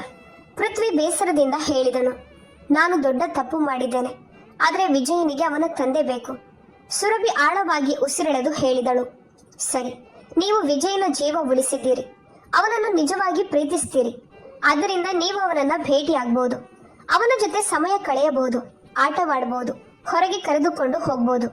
ಅವನು ನಿಮ್ಮ ವಾರಸುದಾರನೆಂದು ಗುರುತಿಸಲ್ಪಡುವನು. ತಂದೆಯ ಹೆಸರಿನಲ್ಲಿ ನಿಮ್ಮ ಹೆಸರು ಬರಲಿದೆ. ಈ ಹಕ್ಕನ್ನ ನಾನು ಕೊಡುತ್ತೇನೆ. ವಿಜಯ್ ನಿಮ್ಮ ಜೊತೆ ಹೊಂದಿಕೊಂಡ ನಂತರ ತಿಂಗಳಲ್ಲಿ ಕೆಲವು ದಿನ ಅವನು ನಿಮ್ಮ ಜೊತೆ ಮತ್ತು ತನ್ನ ಅಜ್ಜಿಯ ಜೊತೆ ವಿಲಾದಲ್ಲಿ ಇರುತ್ತಾನೆ. ದೊಡ್ಡವನಾದ್ಮೇಲೆ ತನ್ನ ಜೀವನದ ನಿರ್ಧಾರಗಳನ್ನ ತಾನೇ ತೆಗೆದುಕೊಳ್ಳುತ್ತಾನೆ. ಸ್ವಲ್ಪ ವಿರಾಮದ ಬಳಿಕ ಅವಳು ಗಟ್ಟಿಯಾಗಿ ಹೇಳಿದಳು, ಆದ್ರೆ ನಾನು ಆ ಮನೆಗೆ ಎಂದಿಗೂ ಮರಳುವುದಿಲ್ಲ. ಎಲ್ಲ ತಪ್ಪನ್ನು ಕರೀನಾಳ ಮೇಲೆ ಹಾಕ್ಬೇಡಿ. ಅವಳನ್ನು ಮನೆಗೆ ತಂದದ್ದು ನೀವು. ವಾರಸುದಾರ ಬೇಕೆಂಬ ಆಸೆಯಲ್ಲಿ ನೀವು ಪತ್ನಿಯ ಸಂಬಂಧವನ್ನೇ ಕಡೆಗಣಿಸಿದ್ದೀರಿ. ನನ್ನಿಂದ ನಿಮ್ಗೆ ಸಂತಾನ ಸಿಕ್ಕಿತು, ಕರೀನಾಳಿಂದ ಸಿಗ್ಲಿಲ್ಲ. ಅದಕ್ಕೆ ನನ್ನ ಬೆಲೆ ಗೊತ್ತಾಯಿತು. ಪರಿಸ್ಥಿತಿ ವಿರುದ್ಧವಾಗಿದ್ದರೆ, ನನಗೆ ಮಗು ಆಗದಿದ್ದರೆ ಮತ್ತು ಕರೀನಾ ನಿಮ್ಗೆ ವಾರಸುದಾರ ಕೊಟ್ಟಿದ್ದರೆ ನೀವು ನನ್ನನ್ನ ಎಂದಿಗೂ ನೆನಪಿಸಿಕೊಳ್ಳುತ್ತಿರಲಿಲ್ಲ. ಪೃಥ್ವಿ ತಲೆ ತಗ್ಗಿಸಿ ಮೌನವಾಗಿ ಕುಳಿತನು. ಅವಳು ಹೇಳಿದ್ದು ಸತ್ಯವಾಗಿತ್ತು. ಸುರಭಿ ಮತ್ತೆ ಹೇಳಿದಳು, ನೀವು ವಿಜಯನ ತಂದೆಯಾಗಿರುವ ಹಕ್ಕು ಪಡೆದಿದ್ದೀರಿ. ಆದ್ರೆ ನನ್ನ ಮೇಲೆ ಗಂಡ ಎಂಬ ಅಧಿಕಾರ ತೋರಿಸುವ ಹಕ್ಕನ್ನು ನೀವು ಬಹಳ ಹಿಂದೆ ಕಳೆದುಕೊಂಡಿದ್ದೀರಿ. ಪೃಥ್ವಿಗೆ ಈಗ ಅರ್ಥವಾಗಿತ್ತು, ಸುರಭಿ ದುರ್ಬಲ ಮಹಿಳೆಯಲ್ಲ. ಅವನು ತೀರ್ಮಾನಿಸಿದ, ಕನಿಷ್ಠ ಮಗನೊಂದಿಗೆ ಸಂಬಂಧ ಉಳಿಸಿಕೊಳ್ಳಬೇಕು. ನನಗೆ ಎಲ್ಲವೂ ಒಪ್ಪಿಗೆ ಇದೆ. ನೀನು ಹೇಳಿದಂತೆ ಮಾಡುತ್ತೇನೆ ಎಂದನು. ವಿಜಯನನ್ನು ಎತ್ತಿಕೊಂಡು ಹೇಳಿದನು, ವಾರಸುದಾರ ಬೇಕೆಂಬ ಆಸೆಯಲ್ಲಿ ನಿನ್ನನ್ನು ಕಳೆದುಕೊಂಡೆ. ಇಂದು ಅರಿತೆ, ಮಗುವಿಗಿಂತ ಮೊದಲು ಹೆಂಡತಿಯ ಗೌರವ ಮುಖ್ಯ. ರಾಯ್ಜಾದ ಹೌಸ್ನ ವಾತಾವರಣ ಬದಲಾಗಿತ್ತು. ವಿಜಯ್ ಕೆಲ ದಿನ ವಿಲ್ಲಾದಲ್ಲಿ, ಕೆಲ ದಿನ ತಾಯಿಯ ಜೊತೆ ಚಿಕ್ಕ ಮನೆಯಲ್ಲಿರುತ್ತಿದ್ದ. ಪೃಥ್ವಿ ಎಂದಿಗೂ ಅವನನ್ನು ಸುರಭಿಯಿಂದ ದೂರ ಮಾಡಲು ಯತ್ನಿಸಲಿಲ್ಲ. ತನ್ನ ತಪ್ಪಿನಿಂದ ಪಾಠ ಕಲಿತಿದ್ದ. ಸುರಭಿ ಆತ್ಮಸಮ್ಮಾನದಿಂದ ತನ್ನ ಜೀವನದಲ್ಲಿ ಸಂತೋಷವಾಗಿದ್ದಳು. ವಿಜಯ್ ತನ್ನ ತಾಯಿಯ ಗೌರವದ ಅರ್ಥವನ್ನ ಅರಿತವನಾಗಿ ಬೆಳೆದನು. ಕಾಲ ಕಳೆದಂತೆ ವಿಜಯ್ ಸಮತೋಲನಯುತ, ಸಂವೇದನಾಶೀಲ ವ್ಯಕ್ತಿಯಾಗಿ ಬೆಳೆದನು. ಮಹಿಳೆಯರ ಗೌರವ ಮತ್ತು ಅವರ ಮೌಲ್ಯವನ್ನ ಅರಿಯುವವನಾಗಿ. ಸುರಭಿ ಮತ್ತು ಪೃಥ್ವಿಯ ಮನೆಗಳ ಬಾಗಿಲುಗಳು ಅವನಿಗೆ ಸದಾ ತೆರೆದೇ ಇತ್ತು. ಅವರು ಪರಿಸ್ಥಿತಿಯೊಂದಿಗೆ ಹೊಂದಾಣಿಕೆ ಮಾಡಿಕೊಂಡಿದ್ದರು. ಸುರಭಿ ತನ್ನ ಆತ್ಮ ಸಮ್ಮಾನವನ್ನ ಗೆದ್ದಳು. ಪೃಥ್ವಿಗೆ ಜೀವನದ ದೊಡ್ಡ ಪಾಠ ಸಿಕ್ಕಿತು. ಸಂತೋಷವು ಸಂಪತ್ತಿನಲ್ಲಿ ಇಲ್ಲ, ಸಂಬಂಧಗಳ ಸತ್ಯದಲ್ಲಿ ಇದೆ. ಪ್ರತಿ ವ್ಯಕ್ತಿಗೂ ನಿಷ್ಠಾವಂತ ಪ್ರೀತಿ ಸಿಗೋದಿಲ್ಲ. ಕೆಲವರು ದ್ರೋಹ ಅನುಭವಿಸ್ತಾರೆ, ಕೆಲವರು ಅದೃಷ್ಟವಂತರಾಗಿ ನಿಷ್ಠೆ ಪಡೆಯುತ್ತಾರೆ. ಪರಿಸ್ಥಿತಿ ಹೇಗಿದ್ದರೂ ತಮ್ಮನ್ನು ತಾವು ಗಟ್ಟಿಯಾಗಿ ಉಳಿಸಿಕೊಳ್ಳಬೇಕು, ಮುರಿಯಬಾರದು. ನಿಷ್ಠಾವಂತ ಸಂಗಾತಿ ಸಿಕ್ಕಿದ್ರೆ ಅವನನ್ನು ಅಥವಾ ಅವಳನ್ನ ಮೌಲ್ಯ ಮಾಡಿ. ಹೆಂಗಸು ಆಟದ ಗೊಂಬೆಯಲ್ಲ.